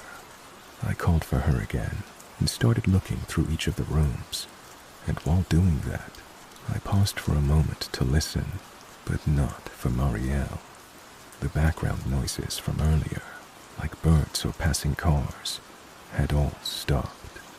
Again, that didn't strike me as odd at that moment. Looking through the rest of the rooms proved fruitless, and I thought that maybe she had gone outside, probably waiting for me by the basement, and so I made my way to the back door and opened it. It led me back into the living room. I blinked and looked behind me. I was certainly in the same corridor we were first in when entering the house. Despite that, I shut the door and turned back to exit from the front of the house, and when I opened that one, I was greeted with the kitchen. I just stood there for a few seconds, unable to take in what was happening. I rubbed my eyes, but here I was, still inside the house, standing right at the front door, which was leading me back inside. I walked through and approached the window that was broken by the intruder. Instead of the green yard, the street was parked with cars and neighboring houses. I was greeted by a view into the bedroom. My heart started pounding, and I admit that I was on the verge of a panic attack. I started sweating profusely, and my heart felt like it was about to jump out of my chest as I began running from room to room, door through door, trying to get out, and again, finding myself in different parts of the house. I had to stop and sit down a few moments before I'd passed out, and while regaining my composure, I saw something odd. Not that this situation wasn't far more disturbing than I'm giving it credit for. I noticed that the walls of the living room where I was currently sitting had changed color, and half the table was just missing. Like, imagine a bug or glitch in some video game where half a piece of furniture is there and the rest is gone. The table still had two of its legs, on which it was standing completely fine, but the surface was cut diagonally, and the rest of it just wasn't even there. I waved my hand through where it was supposed to be, and it just swiped right through the air. I continued walking through different rooms, and the changes began getting more and more apparent. Like the chandelier in the kitchen was just upside down and sitting in the middle of the air, attached to nothing. It was physically there, and when I tried pushing it, it wouldn't move. But I could feel and touch it. I don't know how long I spent in this place, but for the first time in what was now feeling like hours, I heard a noise. Breathing. Rapid, scared breathing. Just like mine when I found myself here. It was coming from the neighboring room. I couldn't say which one, as by now it had been a gamble where I'd stumble at. I ended up appearing back into the bedroom, where I was greeted by a gruesome sight of a tall man with torn clothing and wounds, superficial and deep, all over his body, lying in a messy pool of blood, and something dark mixed with it, some of which was also splattered on the wall behind him, where I saw some scratch marks similar to the ones on the wall from the hallway earlier. It was as if I'd had an instantaneous flashback after seeing him. What remained of his clothing was the same as what the person who'd broken into Mariel's home was wearing. He was still alive, but his eyes were red, and he screamed as he saw me. I did the same in reaction. No, no, no, get away from me, get away from me, he yelled through pained inhales, and tried to muster up strength to throw one of his shoes at me, but it only got over his leg and was barely any further away from him. Get the fuck away. I'm not gonna hurt you. Look, I started. You're not real. Not real. Taking the risk of giving him a heart attack that would finally take him out of his misery, I rushed by his side and held my hands in the air, yelling loud enough to silence him. I started shooting every question I could think of at him, and when he stopped trying to talk over me, I grabbed him by the shoulders, shaking him. He looked as if he was about to faint at any moment now. I asked him what this place was, why he broke in, if he knows Marielle, and I could barely get any coherent response out of him, until he grasped my right arm, with strength he didn't look like he had, which left me shocked and silent. During my time of silence, he spoke. Not people. Fake. Before I could inquire, or he could reveal more himself, I was suddenly thrown into the wall, next to the man. I couldn't even yell in reaction to the pain. Another blow struck me, right in the ribs, and the pain was so unexpected and strong. I held my eyes shut and clutched at my sides. Amidst the chaos, I could hear the man scream, and suddenly, what I assumed happened was that he got thrown away. His screams continued, but faded in the distance, and I heard a crash and glass breaking.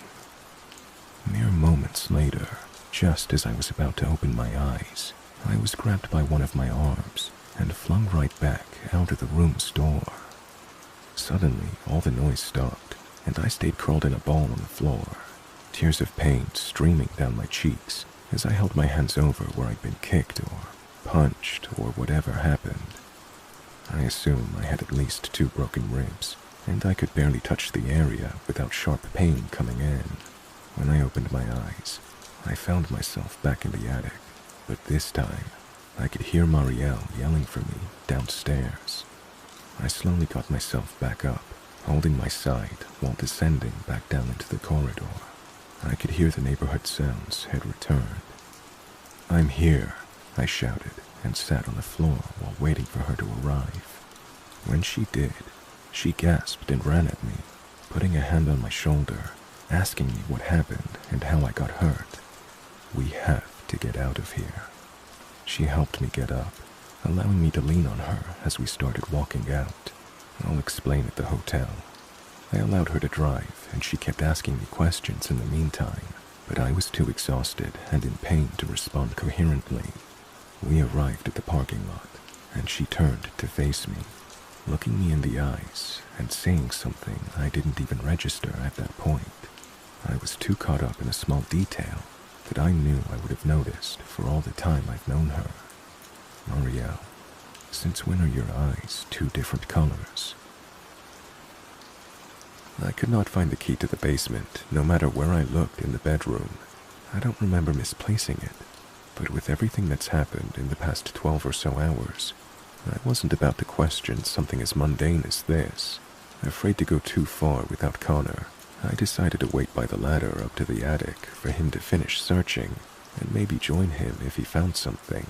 But when I stopped to listen, I could hear no footsteps or any noise coming from up there.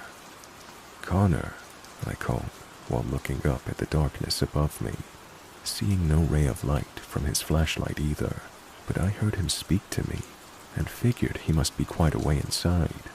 "I'm up here." His voice was flat, and it just sounded strange, not quite like him, but I chalked it up to the way sound carried itself from above to the hallway. "Come up, I found something." "What's up?" I asked, starting to climb the ladder, but didn't get the answer I expected. Actually, I got no answer at all. "Connor," I called again, with my head now poking up into the attic, and I finished descending. I cleared my hands of the dust and shivered from how cold it was up here, then looked around and found myself in the dark, with no light coming from anywhere. Something felt wrong, and I wasn't sure if the chill that ran through my body was from the cold or my intuition. I didn't wait around to find out, and quickly climbed back down into the hallway where the cold of the attic followed me. It was strange, to say the least. It wasn't like that before I'd gone up there. I waited for a little while, wondering what had caused Connor to behave so unlike himself. The cold was too much, and I began feeling uncomfortable. So while waiting for him, I decided I'd go back into the bedroom to grab a jacket, but upon opening the door, I was greeted to my living room. I don't think I need to describe to you how I felt at that moment, but I began growing more and more concerned as I wandered from room to room and found myself in an impossible loop of my own home, to which I was now like a mouse to a trap. Occasionally, after going through each room so many times, I could hear sounds that didn't seem to fit, and objects denying reality itself. Windows had been placed on ceilings, looking into nothing. Furniture floating in the middle of the air or clipping into the floor. A reality show playing in the middle of my kitchen, in which there was no TV. To say the least, I was terrified and convinced I would never make it out of here, as everything only seemed to get worse, and only that much more confusing.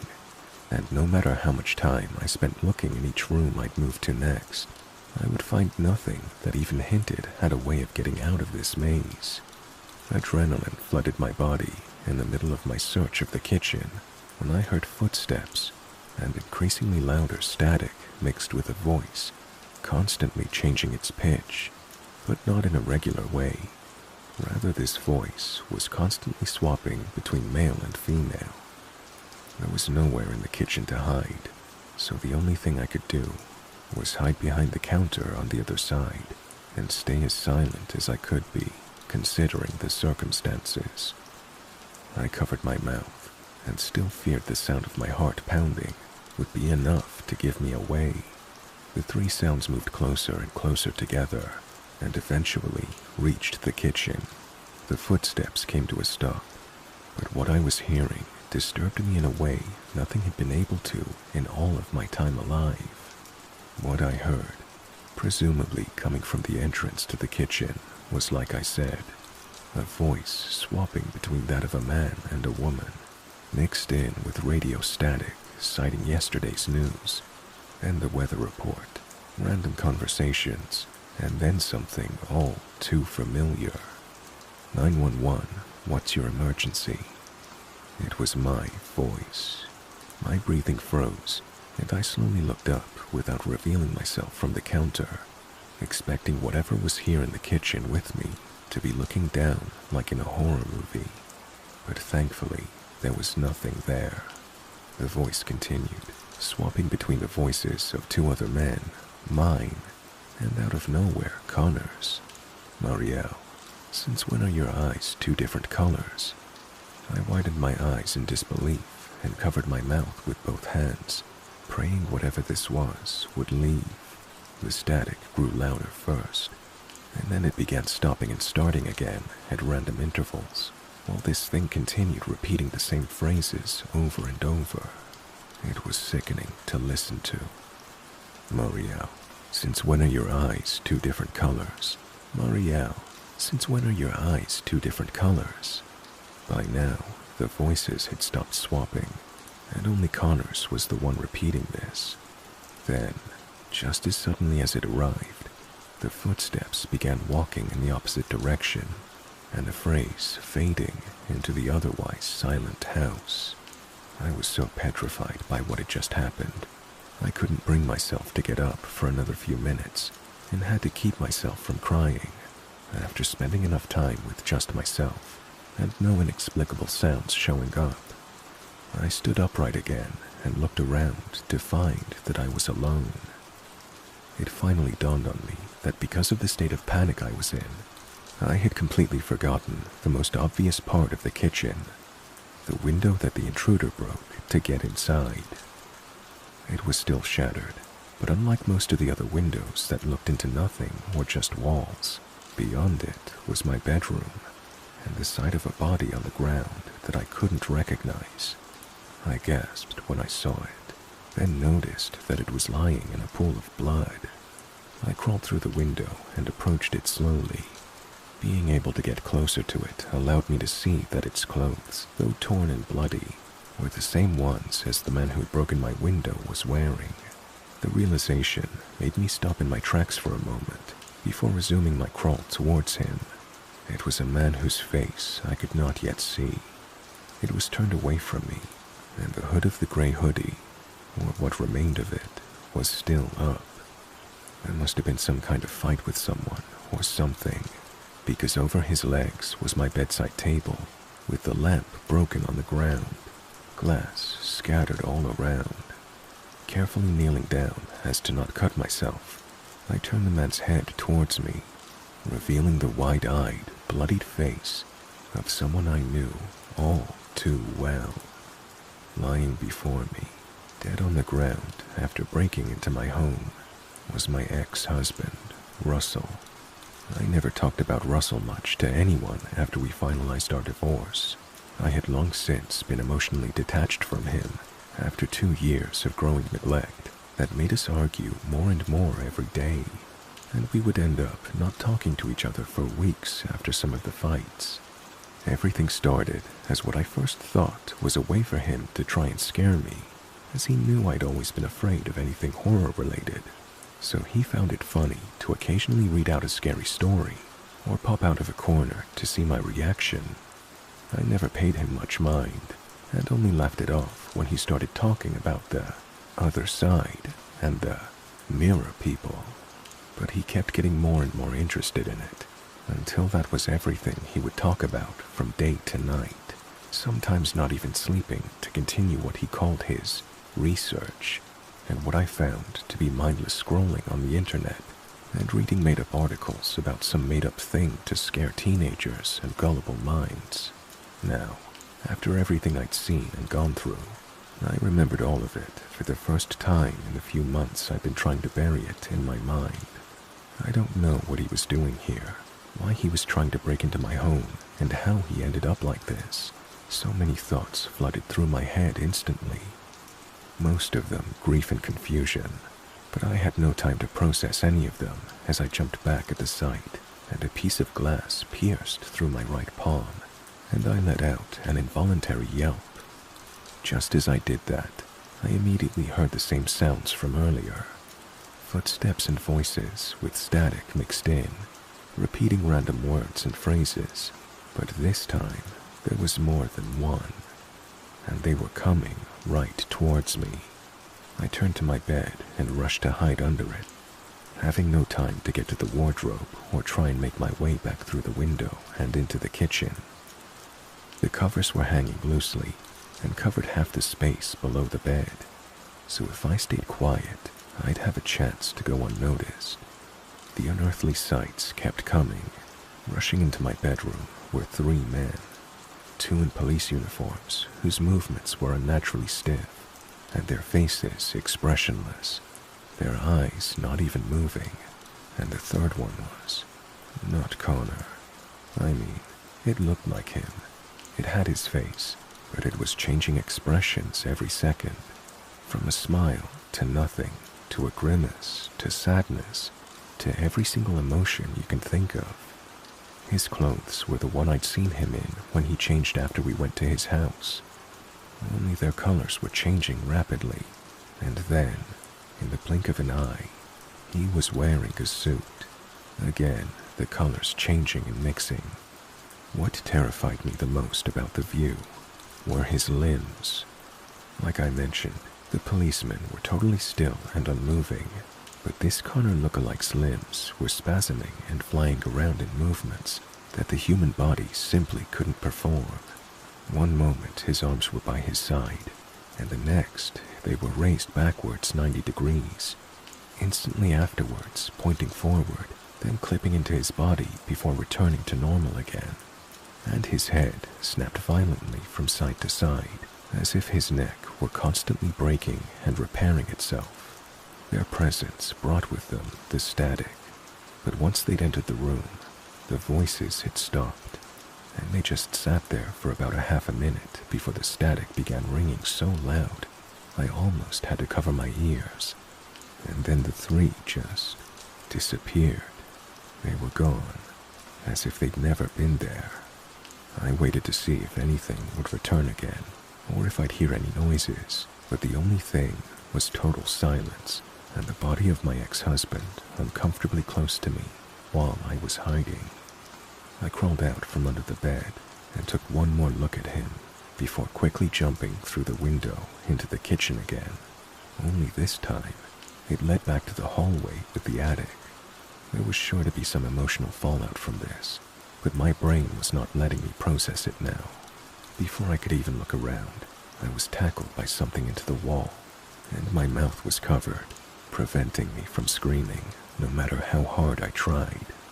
I started throwing my hands erratically into this thing, trying to hit it and make it release me, but it only began shushing me and reduced the strength of its grip. I opened my eyes to see Connor, bruised and disheveled, his clothes dirty and stained with blood. He stared at me and spoke, blue eyes. He then looked at my bloody hand and let me go. Before that, pressing a finger to his lips, telling me to stay silent. Seeing him so beat up while the rest of those things looked, well, completely abnormal and impossible to even exist. And considering the fact that if he was not the actual Connor and wanted to harm me, it had the opportunity to, but it didn't. Connor? I whispered and eyed him up and down. He really had it rough somewhere. Is it you? The real you? Yes, yes. Quiet, Marielle. Something's here. It's not human. Connor was more afraid than I'd ever seen him, and he gave the impression of someone who was not easy to scare. We need to find a way out. How did you end up here? From the attic? I asked. Yeah, the first time. The first time, I questioned. After making sure we heard none of those things approaching, and looked through the window and each of the doors, Connor and I sat in the middle of the hallway, where he had explained to me how he'd been attacked by something After finding the intruder, Ed was thrown back into what we assume was reality, where I found him and we drove back to the hotel. That's when he'd seen that my eyes were different colors, and bringing it up caused this other Marielle to begin distorting her limbs, just like I'd seen the other Connor do, and her head had started to twitch. Before he could get out of the car, she lunged at him from the driver's seat, and he woke up again in the middle of the living room. We were able to mutually shock each other, him with his experience and me with the fact that this intruder was my ex-husband. So why did he try to break into your home? Does he hate you? Did he want to hurt you? No, it was obvious to me he still loved me, even after all the arguments and the divorce. I was the one that ended things, but he'd spoken about the other side and mirror people. That's what he called them. I blinked and moved my eyes from staring into the wall that was not the right color to look at Connor. I think he knew something about this and was trying to warn me, I said. We sat in thought for a little while longer before he got up and helped me off the floor. We have to find a way out, fast, Marielle. The door we went through led us into my bathroom, or this place's version of it. It looked exactly like it normally does, which was unusual, aside from one thing, and that was the mirror, which did not have its usual reflective surface, but was instead looking into another bathroom. We looked around thoroughly first before I helped Connor climb up the sink, and he crawled through. The second he did, however, he disappeared, and I was left all alone again. Afraid to turn back and unsure of what else to do, I started making my way on the sink with one leg and through the mirror with the rest of my body. Halfway through, I turned in reaction to hear an ear-piercing scream coming from a woman, mixed with the undertone of a male voice and that damned static. Charging through the door of the bathroom and right at me was me. The other Marielle's eyes were wide and her mouth open as far as it could humanly go.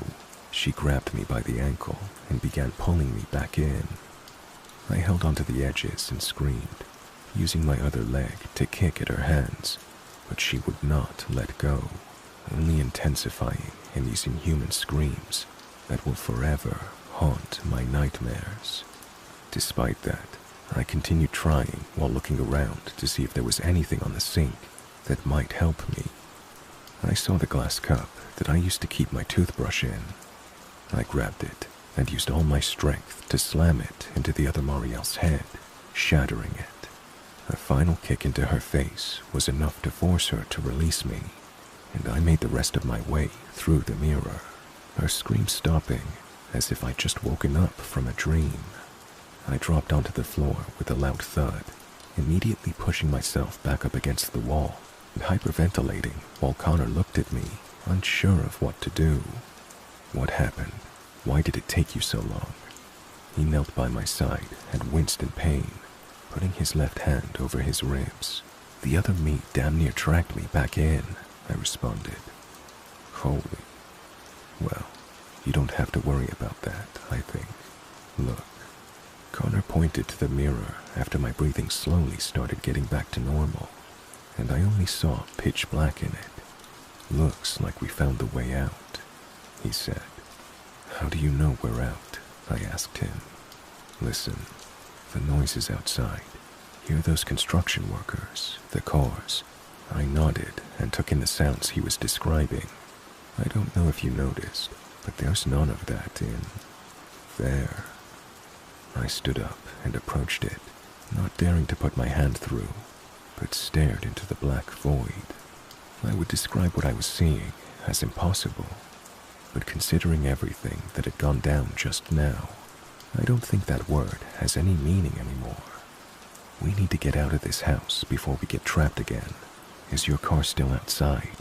I asked as I opened the door leading out into the hallway, making sure to check beforehand. The house looked completely normal. No, I don't know where it is. Maybe still at the hotel or... Honestly, I have no idea.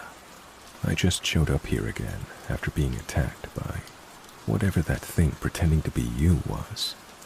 My car was at the hotel also. At least that's where I left it after ending my shift early following that call.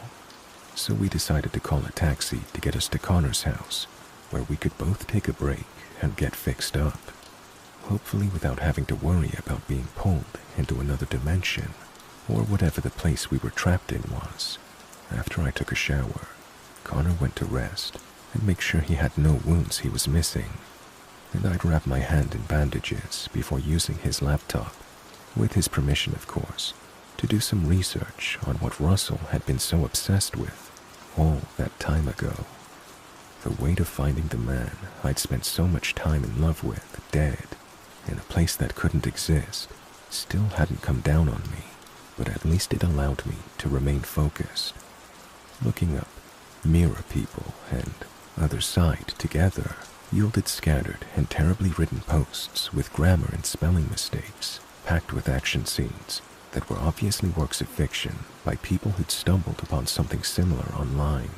But one of the top results was an actually well put together website describing these entities as another me, documenting reports of people seeing, hearing, talking, and even interacting with themselves. But by the time it had reached that point, no more updates had been posted. I showed the website to Connor, and he browsed through it, finding something I hadn't looked for yet at the bottom corner of the page. It was the creator of the website's name, a middle-aged woman by the name of Rebecca Simmons, and contact information about her email, encouraging people who have an experience to share to contact her. We have nothing to lose, right? I mean, this all sounds completely insane and psychotic, but we just went through it, and this woman is probably the only person ready to believe us right off the bat. Connor looked at me again, but suddenly his eyes trailed towards my injured hand. Sure. Are you gonna write the email, or should I? Connor didn't reply. He seemed zoned out. What's wrong? I asked. Marielle, what's happening to your hand? I looked at my injured hand and gasped, then quickly lifted up the leg of my pants to see the same thing on my ankle. At the same time, Connor lifted one side of his shirt enough to see where he'd been attacked. My hand, ankle, and that part of Connor's torso were pitch black. An excruciatingly long day full of fear and anxiety passed before we heard back from Rebecca. She had messaged us asking to meet in person after we described our situation in detail, but warned us in advance that she does not know how helpful she would be. The drive to the address she'd given us was about an hour and a half away in Augusta, where she had a small apartment she was staying at currently. Connor and I walked to the hotel to find my car still there, but his had disappeared. We kept a close eye on our wounds or bruises, unsure of what they actually were, and if they could spread. We were relieved to see they still hadn't. I'd like to say we discussed theories and possible reasons for why this was happening, and why to us. But we were so afraid and exhausted by now that we barely said anything to each other. I'd spoken to my family on the phone earlier, and had to pretend everything was okay, when deep down I wanted to cry into the receiver to my mother and ask her what to do. Anything we tried to find regarding the missing police officers who responded to the call that night online was met with old articles that coincidentally had some of the same keywords I'd used in my search. There was nothing on the news either. It was as if nothing had happened at all. We arrived in Augusta a little after noon and turned from the main street to town into another narrow road that led to Rebecca's neighborhood. We climbed up to the third floor and rung her bell, footsteps approaching the door a few moments later and stopping, presumably looking through the large peephole before she opened the door to greet us. What we saw in person was a woman slightly older than the one on the website, so I assumed the photo must have been taken some years ago. Good afternoon. I assume you're Marielle and Connor. She pushed the door open fully now and looked at me first, then at him. "Yes, thank you for having us, Miss Simmons. We're not sure who we can even turn to about this." Connor nodded, and then brought his head down slightly, as if admitting defeat. "Nobody, I hate to tell you. You're not the first to come to me about something like this, but you're probably the only ones to have." She seemed hesitant to finish her sentence, but did so after a brief pause. "Survived." Connor and I turned to meet each other's eyes, and Rebecca invited us in, apologizing for saying what she did, and then shut the door behind us once we'd entered.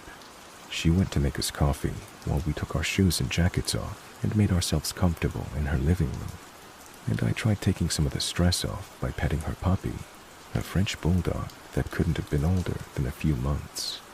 They allow pets in the building. I tried initiating small talk when she came back to set a friendlier tone before we got to what we were really here for. You can say that.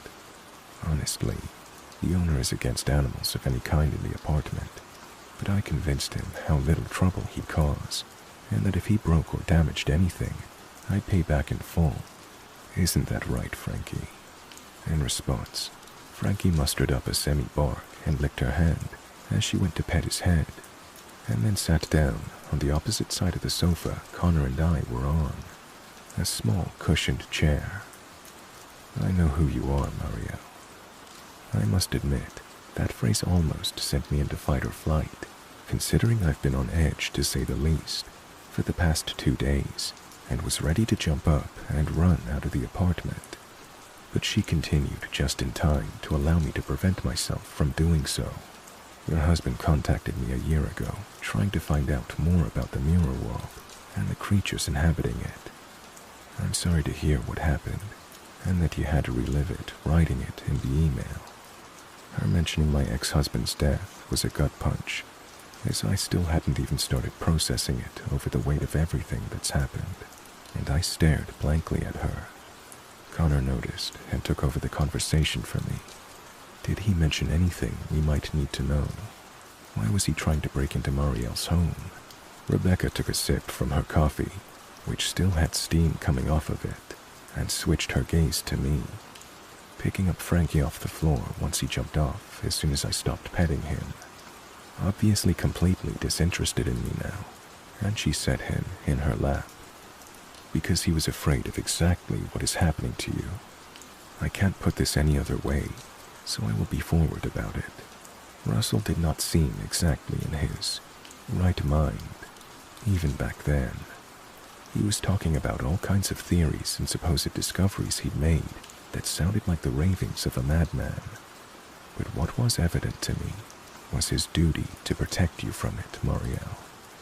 I assume that's why he was there that night. But he was unlucky enough to encounter something that only appeared to be you."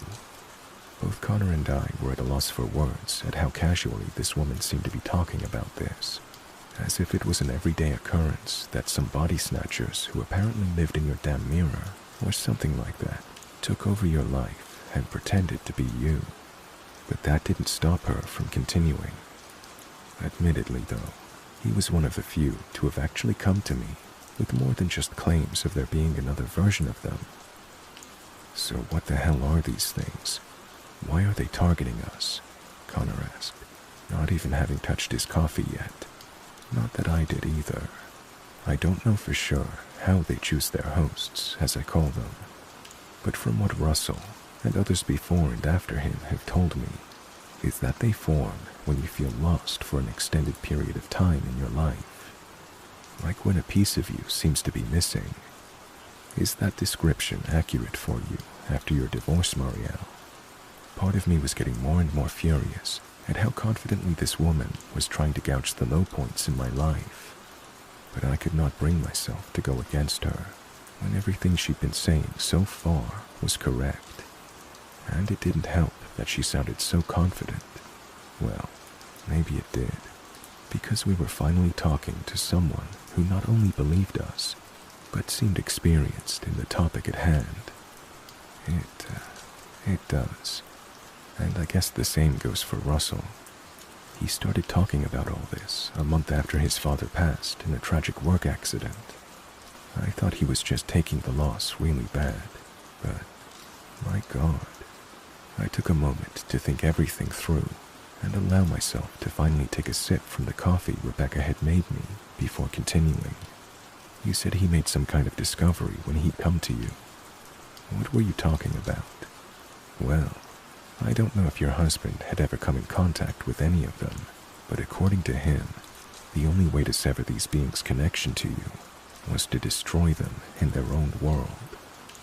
I'll be honest that I was up until very recently skeptical about its existence as a whole, considering no one had ever actually been to it, or at least done that and returned to tell the tale. But here you two are, and you have evidence. She held her hand up to her ribcage while also looking at my ankle, referring to the dark marks Connor and I had. I'm sure he felt as unnerved as I did at the mention of them. And what do these markings mean? Do you know? Connor joined in. My theory is that it's this other reality's way to manifest itself into our own. I can't tell you what that means or how dangerous it may be, but I hope nobody has to find out. She put Frankie back on the ground, and he tried to get her attention again by scratching on her left leg for a second, before making a sound like an angry toddler, and then curling up by her feet. Rebecca then leaned on her knees, and her eyes darted from Connor's to mine and back. I know that this will sound like suicide, but you were already there once.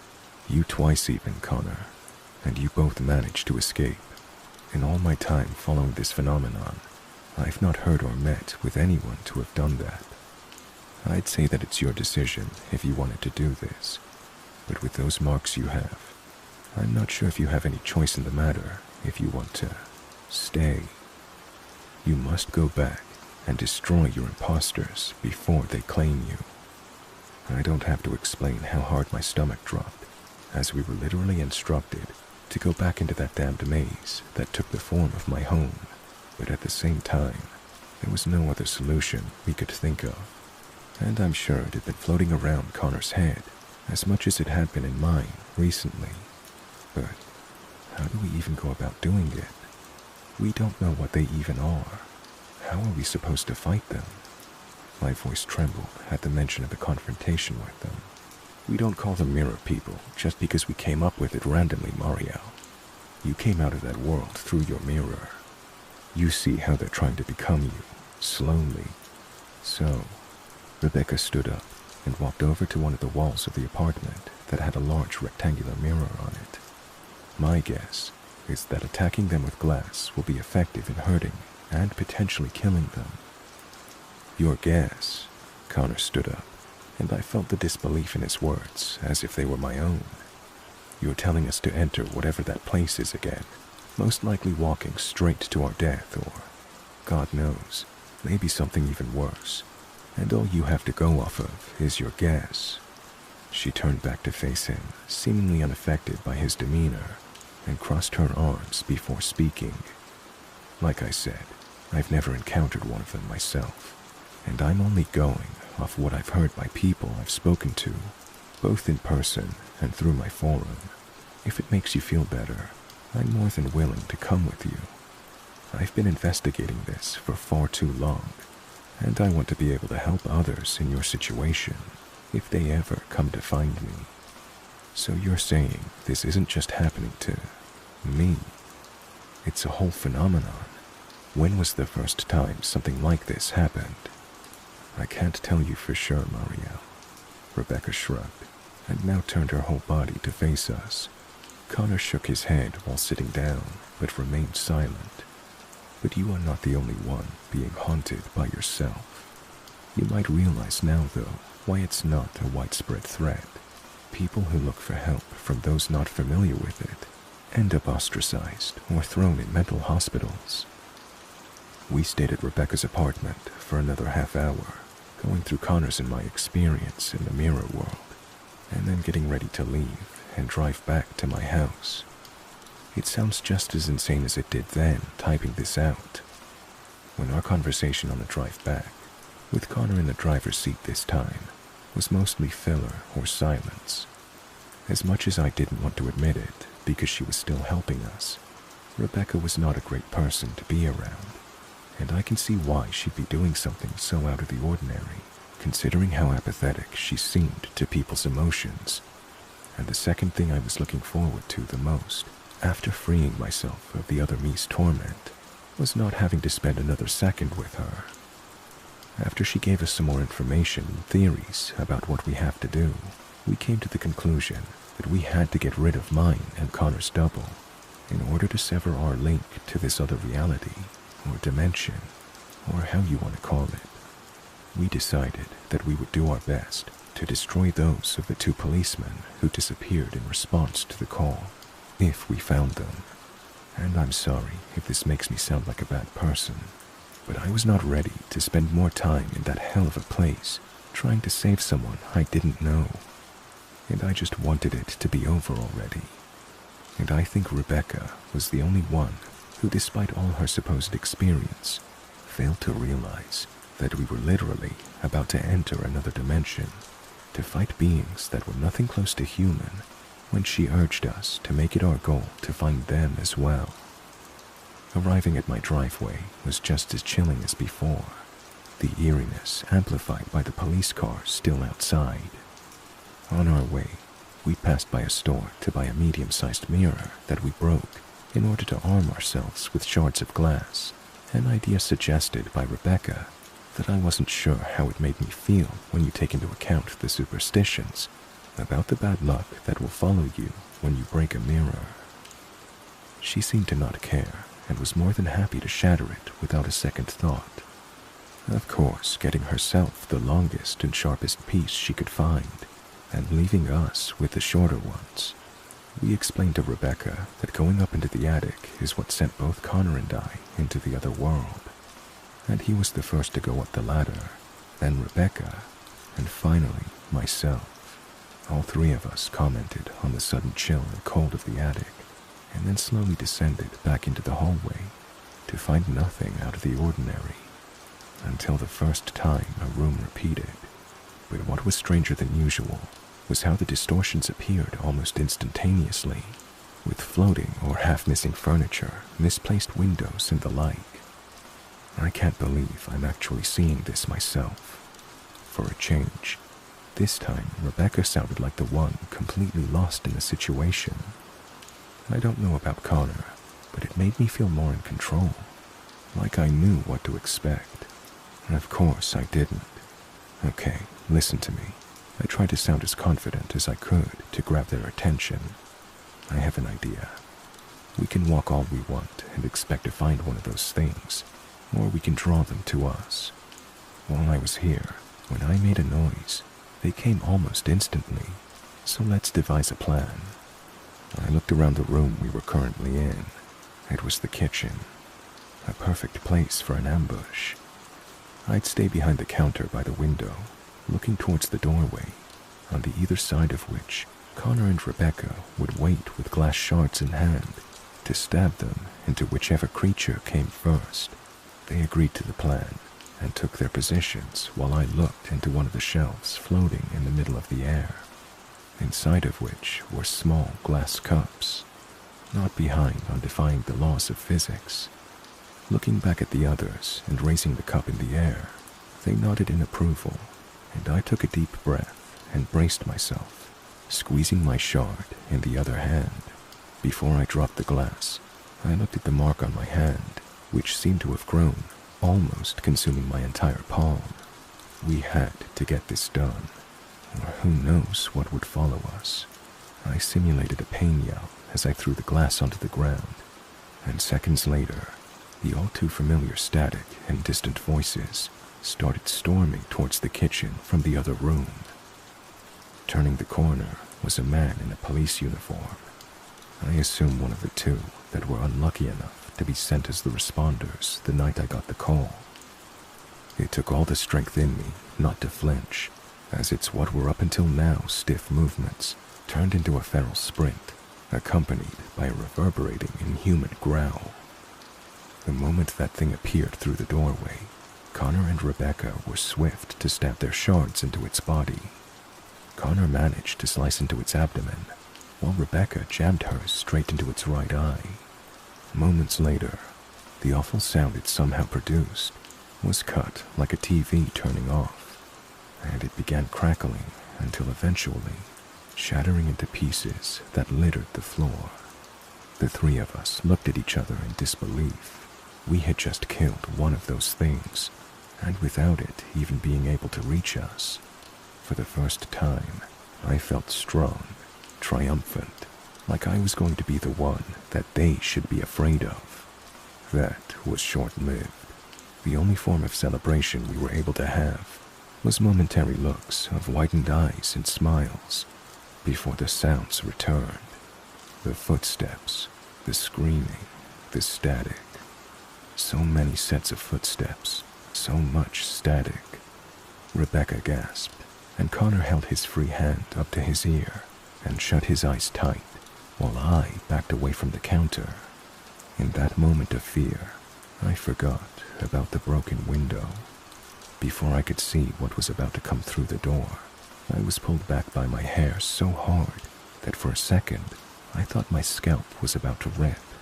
I could only keep myself on my feet for less than 2 seconds, calling out for help, before my spine slammed against the bottom frame of the window, and I went limp just long enough to be pulled into the bedroom it was looking into and thrown across half its length, rolling across the floor. I could hear the commotion in the kitchen the whole time.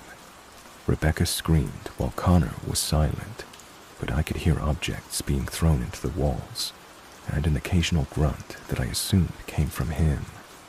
I did my best to stand up as quickly as possible, and that's when I realized my glass shard was gone. I likely dropped it when I was grabbed. I opened my eyes to instantly be met with the sight of the other Marielle, standing a few feet away from me, with her mouth opened impossibly, revealing her entire bottom row of teeth but no tongue, and her eyes, 2 different colors, just like Connor had told me. She produced the same horrifying scream, but it wasn't mixed with any static. It sounded exactly like me, but as if I was being brutally torn apart, like I was being tortured in the most awful of ways possible. Looking around the bedroom, I realized there was nothing I could use as a weapon, and by the time I did, the other Marielle had started her charge at me again, and I screamed, barely managing to slip past her and throw myself onto the bed. I reached for the pillow, and through horrified, panicked inhales and exhales, I threw it at her, which, as you may imagine, was not a very effective weapon, and I crawled back, gasping as I fell over at the other side. Standing up as fast as I could, I was met with the awful sight of her crawling onto the bed like a spider. But that was not what disturbed me the most. Her head, mouth still hanging open so painfully, and eyes empty like a dark abyss. Her head was throwing itself into impossible angles, just like that thing pretending to be Connor had been doing while I was hiding. I tried to make my way to the other corner of the room, but she pounced on me, pinning me to the ground, and with inhuman strength, she took me by the neck and lifted me up, slamming me into the wall. And as I looked into her, parts of her skin started going black. While I was still running, I heard the sound of glass shattering through the window. When the other Marielle had me pinned, I heard Connor shouting, and a chair suddenly hit my double, and it released its grip on me. That moment allowed me to look into the kitchen and see Connor being tackled by his double and disappearing out of sight. And Rebecca was held against the wall by another creature in the skin of a police officer, but her hand was raised, and she was holding her glass shard still. All she had to do was drive it into its head, and she would have freed herself, but that thing was too fast and stopped her arm in midair with its own, squeezing so hard it caused her to drop the shard and scream in pain. All of this happening in less than a second, and then it dropped her arm and put its palm against her mouth.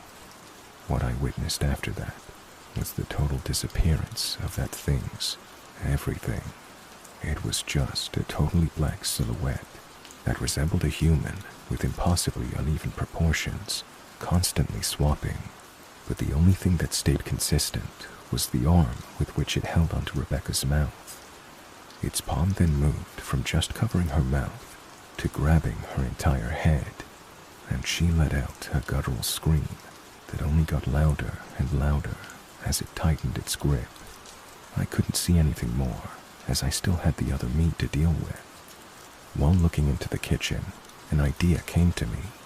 I could lure this Marielle towards the window and use its pieces of glass to shatter her, and that is what I did. I sprinted as fast as I could to the window and turned back to see she was already running from me. Her hands were out trying to grab me, and I ducked right before she was able to, and I moved to the right, causing her to ram in front of the window and into its frames. It was now or never.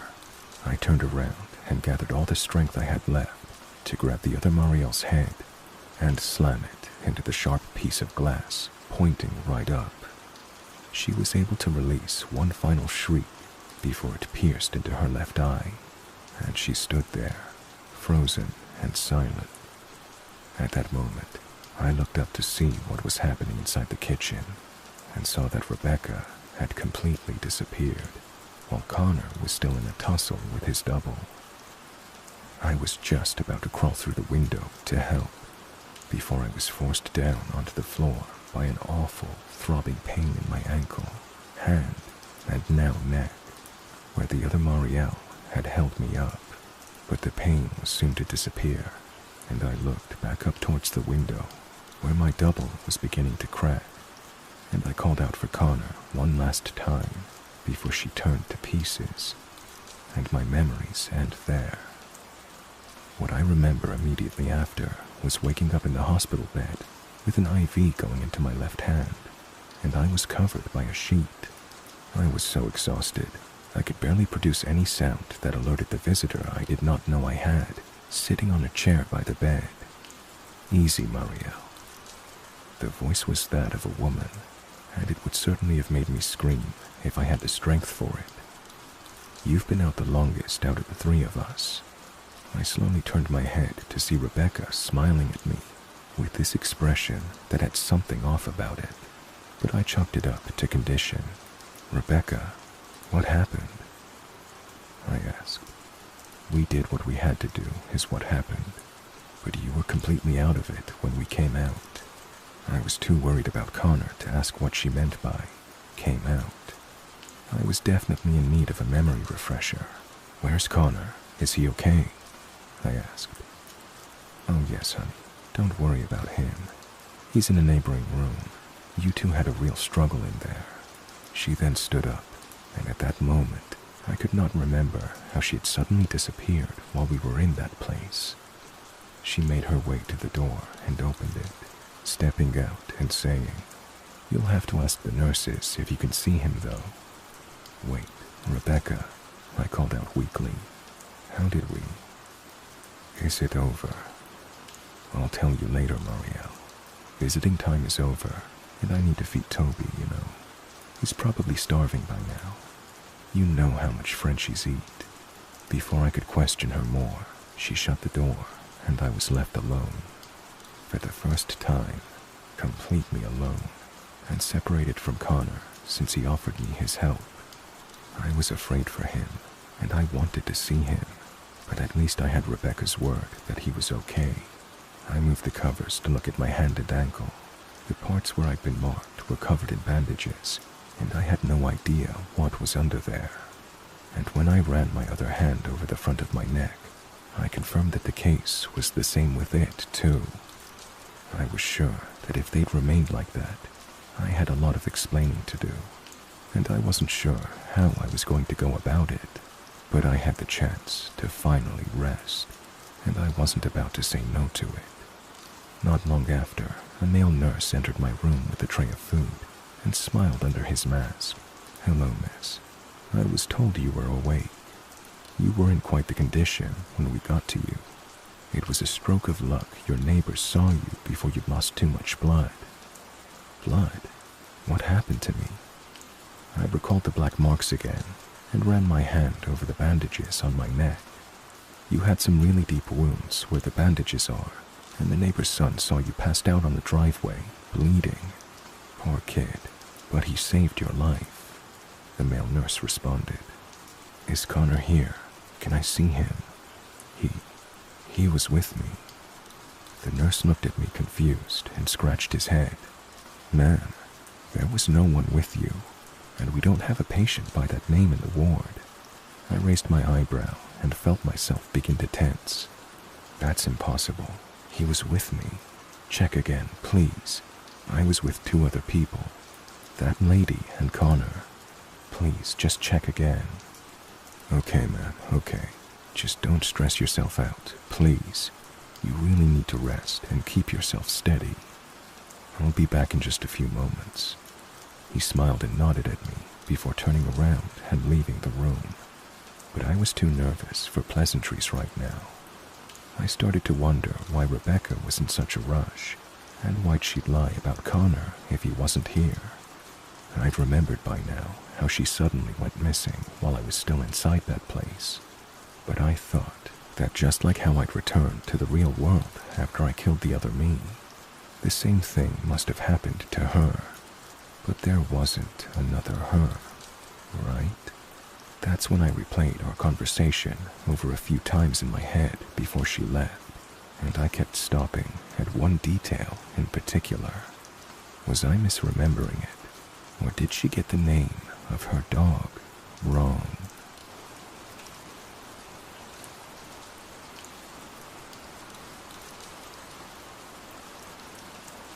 I work at a jewelry store in a small mall somewhere remote in Canada. It's a fun job. I love my coworkers, love the customers, and love the fixed schedule working in a mall gives me. It's nice to know I'll be off by 6 p.m. every night. Gives me plenty of time to socialize and study outside of work. The mall is a single loop, with probably about 50 stores operating on average. They employ a staff of about 30 people to keep the mall operating. Half of this staff works admin, and the other 15 or so work security.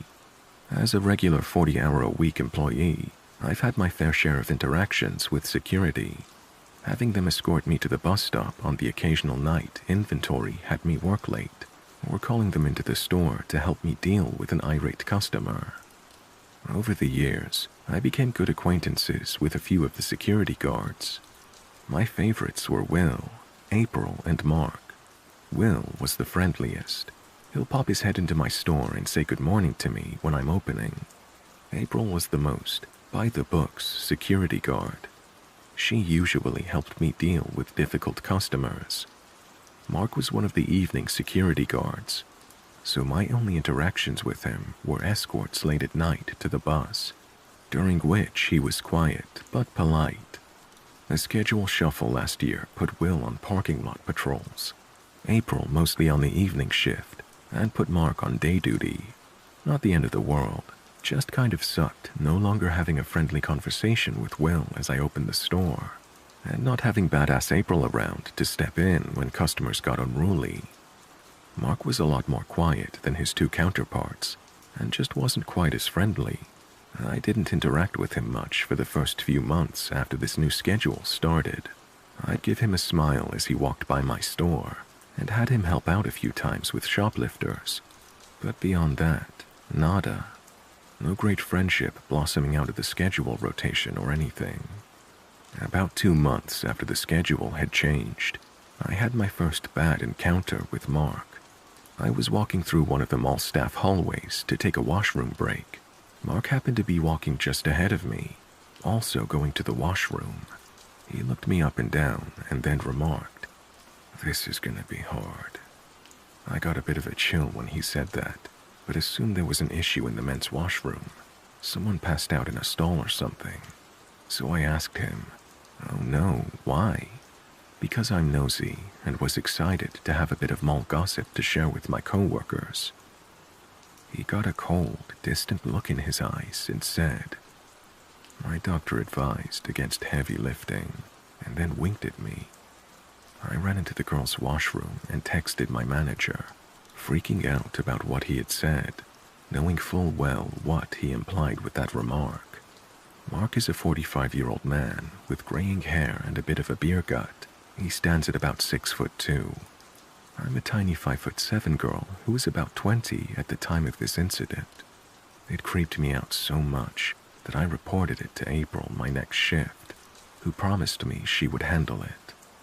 I stopped seeing Mark doing patrols and assumed he'd been switched back off of day shift.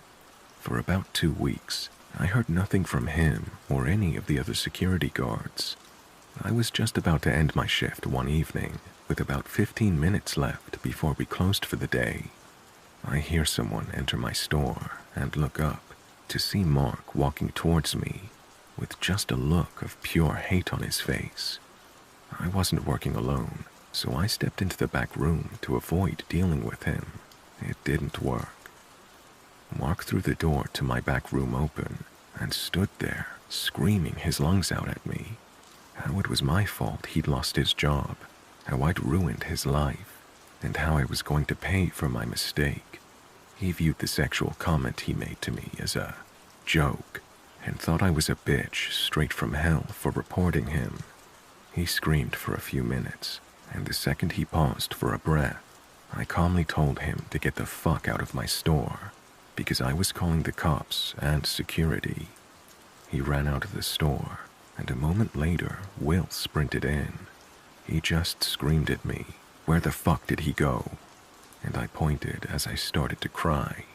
I was shaking from the confrontation as I gave my statement to the police and the mall security. Mark had been fired after my report, but security was adamant that it wasn't my fault. Mark had racked up a bunch of complaints over his years, and it was just the straw that broke the camel's back. He was banned from mall premises the day he got fired, and criminally trespassed when he came in to scream at me. Authorities issued a warrant for him, and it took weeks for him to reappear and be arrested. During those weeks, I was very scared. Mark knew what bus I took. Mark knew my schedule. Mark hated me. Every time I turned a corner, I was scared he'd be there. I believe he's out of jail now. But Mark, let's not meet again.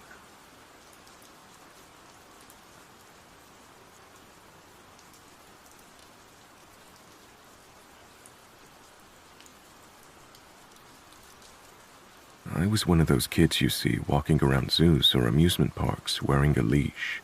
Those were already a thing 20+ years ago, but less common, and were initially only tied around the wrist. In my case, it was a necessity. I would always start wandering off from the rest of the family no matter what situation. This is one of the stories that led to me earning my leash. It happened when I was about 6 years old, and I went to the zoo with my mom and sisters. Before every family outing, my mom made sure to give me the talk about not wandering off again, or face the consequences. My mom was a strict parent that made good on her promises. She had to, being a single mother of 3.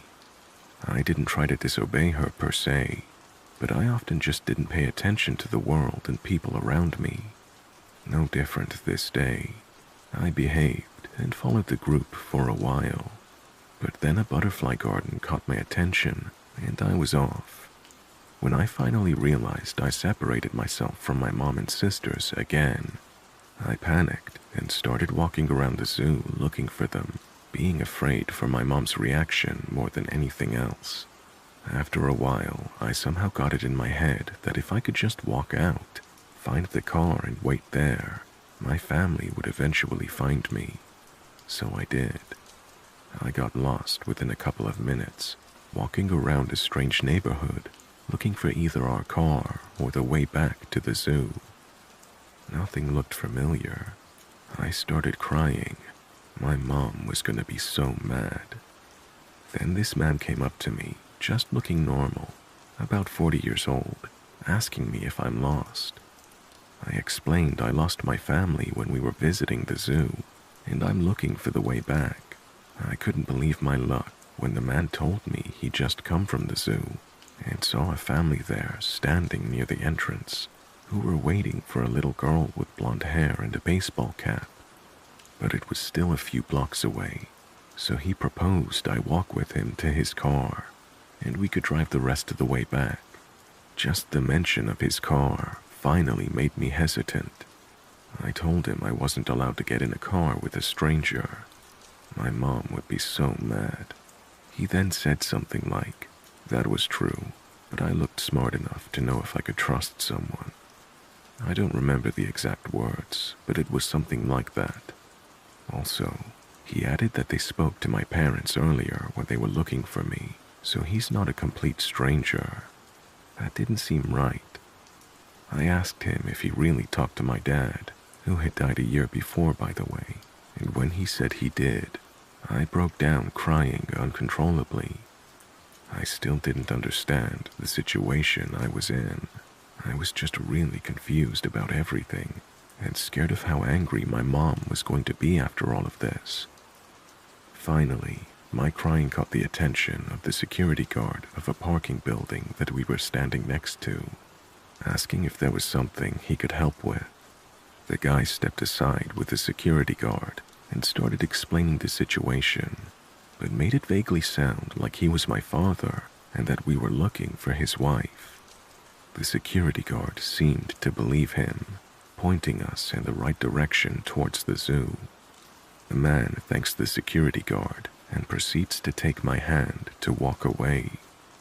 The security guard takes a last look at me and asks me, in a comforting, friendly adult-to-child kind of way, why I'm still crying. I tell him that my dad is dead. He looks really confused for a few seconds, then asks if this man is not my dad. I tell him again, no, my dad is dead. In a split second, his whole face and posture changes, and he turns to look at the guy, who's trying to explain that he never actually said he was my dad, that the security guard must have misunderstood, and he was just helping me find my mom. The security guard said he appreciated the man's help, but he would take me out of his hands now, and the guy immediately took off. I don't think there was much else the security guard could have done. I explained the whole situation, and after making a phone call, he walked me to the entrance of the zoo, which was just around the corner from the parking building. From there, we were brought to the security's office, where my mom and sisters were already waiting.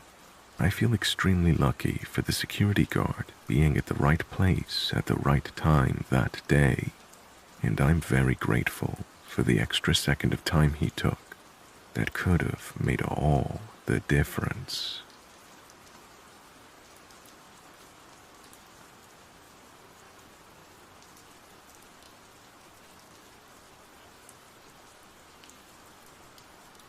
Let me start off with a bit of backstory. About 9 months ago, I began working as a hospital security guard at a major hospital in my city. It's been the most exciting and enjoyable job I've ever had. I'm incredibly grateful for it, as I've made many new friends and accumulated countless stories to share. The saying, if you love your job, you never work a day in your life, really rings true for me. I've had such a variety of experiences, from arresting trespassers to dealing with mental health patients and searching for missing individuals. The list goes on, but those stories are for another day. Today, I want to talk about something different, my experience with the paranormal. Before I started this job, I was already intrigued by the idea of paranormal activity in a major hospital. I mean, people pass away in hospitals every day, so you'd think it would be a hotspot for ghostly encounters, right? I wish I could say I've seen ghosts chasing me down the halls, or bodies mysteriously moving on their own in the morgue, but honestly, nothing quite like that has happened. Still, I wouldn't be writing this if I had experienced nothing at all. To give you a better understanding of the hospital's layout, let me explain where security is stationed. There are 4 main buildings we cover. The first is the main hospital, which houses the emergency room and over 1,000 beds for both kids and adults. We typically have at least 8 guards handling calls in this building, with 1 guard stationed in the emergency room at all times, since that's where most calls come from. It's worth noting that I'm in Canada, so anyone can come to the hospital for any reason, free of charge. The second building, located across the street, is an 8-story medical clinic that requires just 1 guard. This guard also has to patrol the adjacent old clinic building, which is now primarily used for treating children with eating disorders. This is where the story I'm about to share takes place. The last building is the cancer clinic, which requires 2 guards at all times and is the closest to the medical clinic if assistance is needed. When I first started the job and was shown around the various buildings, the old clinic, which we'll call the asbestos clinic due to its history of asbestos issues, immediately stood out to me. It's a building that, in my opinion, should have been demolished long ago. During my initial walkthrough, a fellow guard told me that this building was haunted by a young girl who took her own life on the 2nd floor. He also mentioned that the basement was haunted. The whole building used to be a tuberculosis sanatorium back in the 50s and 60s, with tunnels in the basement that were once used to transport bodies. About a month ago, it was my turn to work at the clinic during a night shift, and I was determined to experience some paranormal activity. I had done countless patrols of the asbestos clinic before, but nothing much had happened, aside from the elevators occasionally opening on their own, which was apparently normal. But that night, things changed. I'd heard plenty of stories from other guards about strange occurrences in the clinic, but I had never experienced anything myself. I decided to do my patrol at 3 a.m., which is often said to be the prime time for paranormal activity. I began my patrol by walking around the exterior of the building, checking all the entrances to ensure they were locked. The building closes relatively early, around 8 p.m., so by then it should be completely empty. However, I noticed that one of the exterior doors was slightly open. This concerned me because it had been closed during my first patrol. The building doesn't have any interior cameras, so when something like this happens at night, I have to check every unlocked room inside to make sure no one is inside. I entered the building and started my patrol of the 1st floor, checking every door and hallway. No one was there. As I approached the elevator to go up to the 2nd floor, I heard a faint creaking sound, like a door opening. I immediately radioed my team lead, informing her that I'd found an open door and was hearing noises. I told her I was going to conduct a thorough patrol, and she sent one of the guards from the cancer clinic, Fred, to assist me. After searching the 1st floor again and finding nothing, Fred arrived. He told me he would start searching the 3rd and 4th floors, while I covered the 2nd floor and basement. As I was searching the 2nd floor, I heard the same creaking noise again, the sound of a door opening.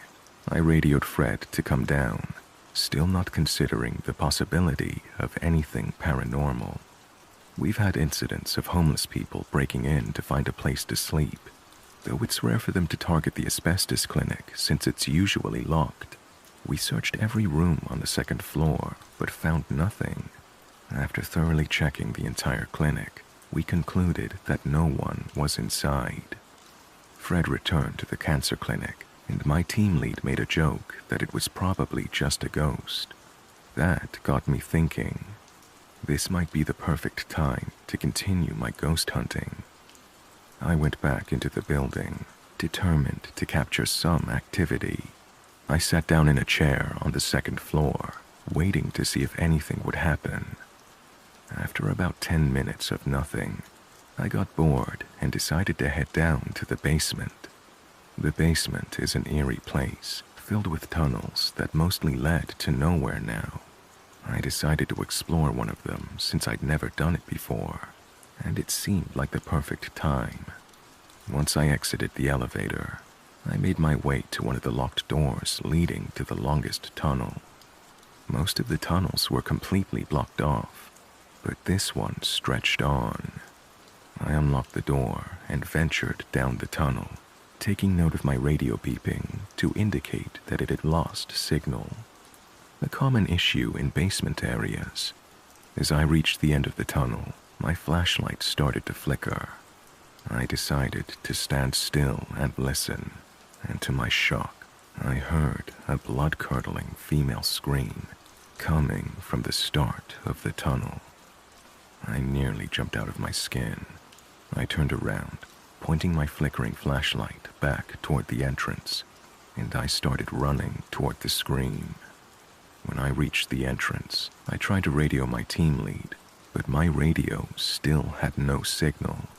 I looked around the basement and noticed that one of the doors was open. This door was supposed to be locked, with only security having access to the keys. I looked inside the room, but there was no one there. My heart was racing. I closed the door and headed back upstairs to get a radio signal. I was still unsure if what I experienced was paranormal.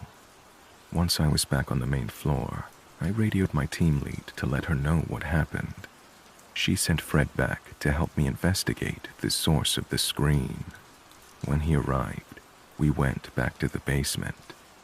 I showed him the room that had been opened, and we both noticed a very distinct and strong smell, similar to that of a decomposing body. Having spent time in the hospital morgue, I was all too familiar with that smell. We searched the room, but we found nothing. Fred joked that the room might have been used for tuberculosis patients who didn't make it. But in truth, none of us were sure what that room had been used for.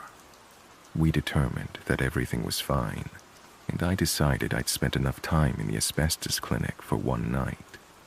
Ever since that experience, I've rushed through my patrols in the basement, as that smell still lingers every time I pass by that room. So, what do you think? Was this a paranormal experience, or something else? Should I investigate further? Let me know if you'd like to hear more of the stories that I've collected during my time working in the hospital.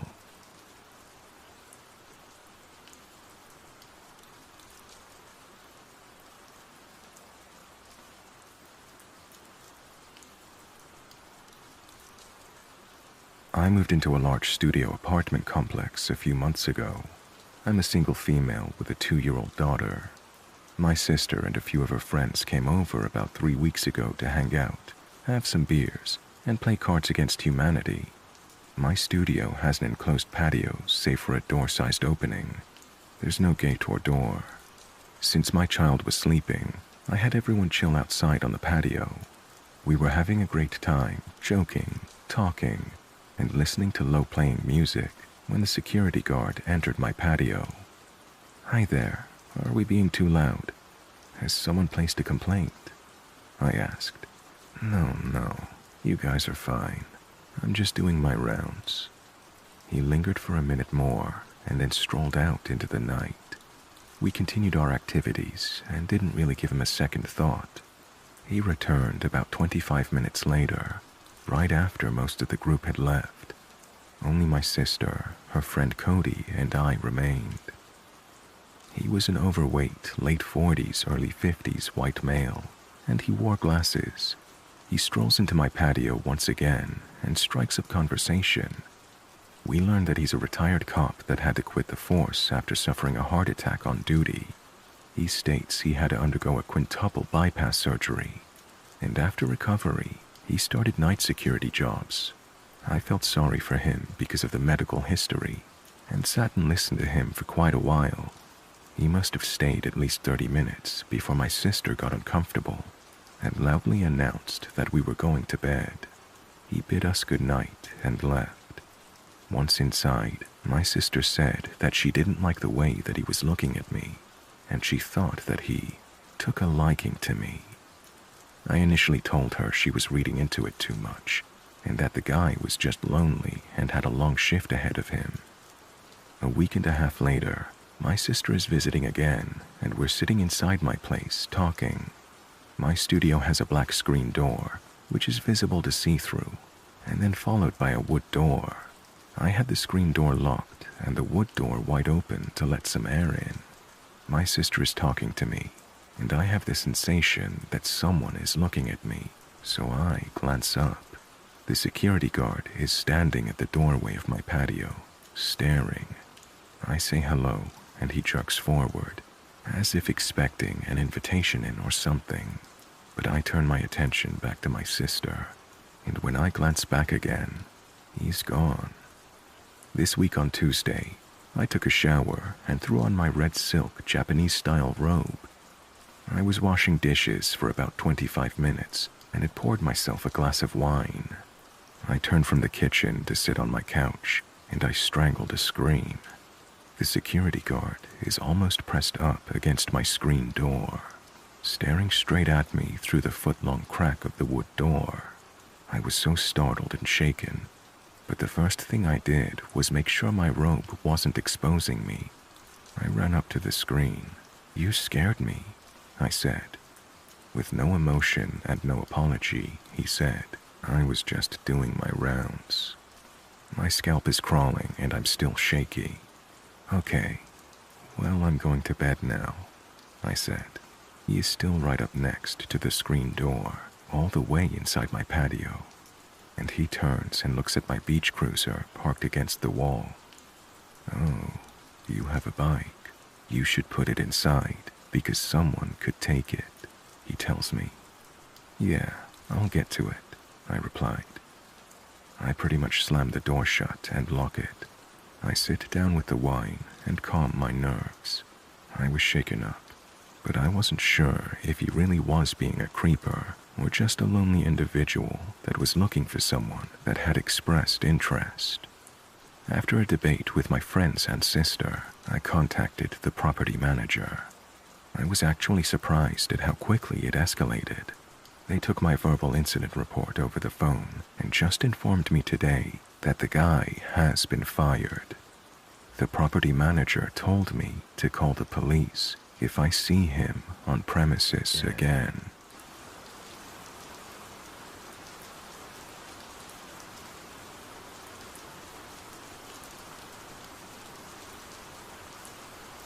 Hey guys, I hope you enjoyed that.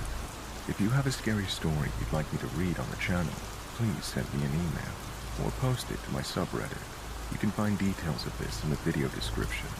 It's the stories that make this, and this is the best way to ensure variety in the stories I share. Thank you all for listening, and a special thanks to my channel members and patrons who now have special access to ad-free videos and other behind-the-scenes content. Once again, thank you guys for listening. Have a great night.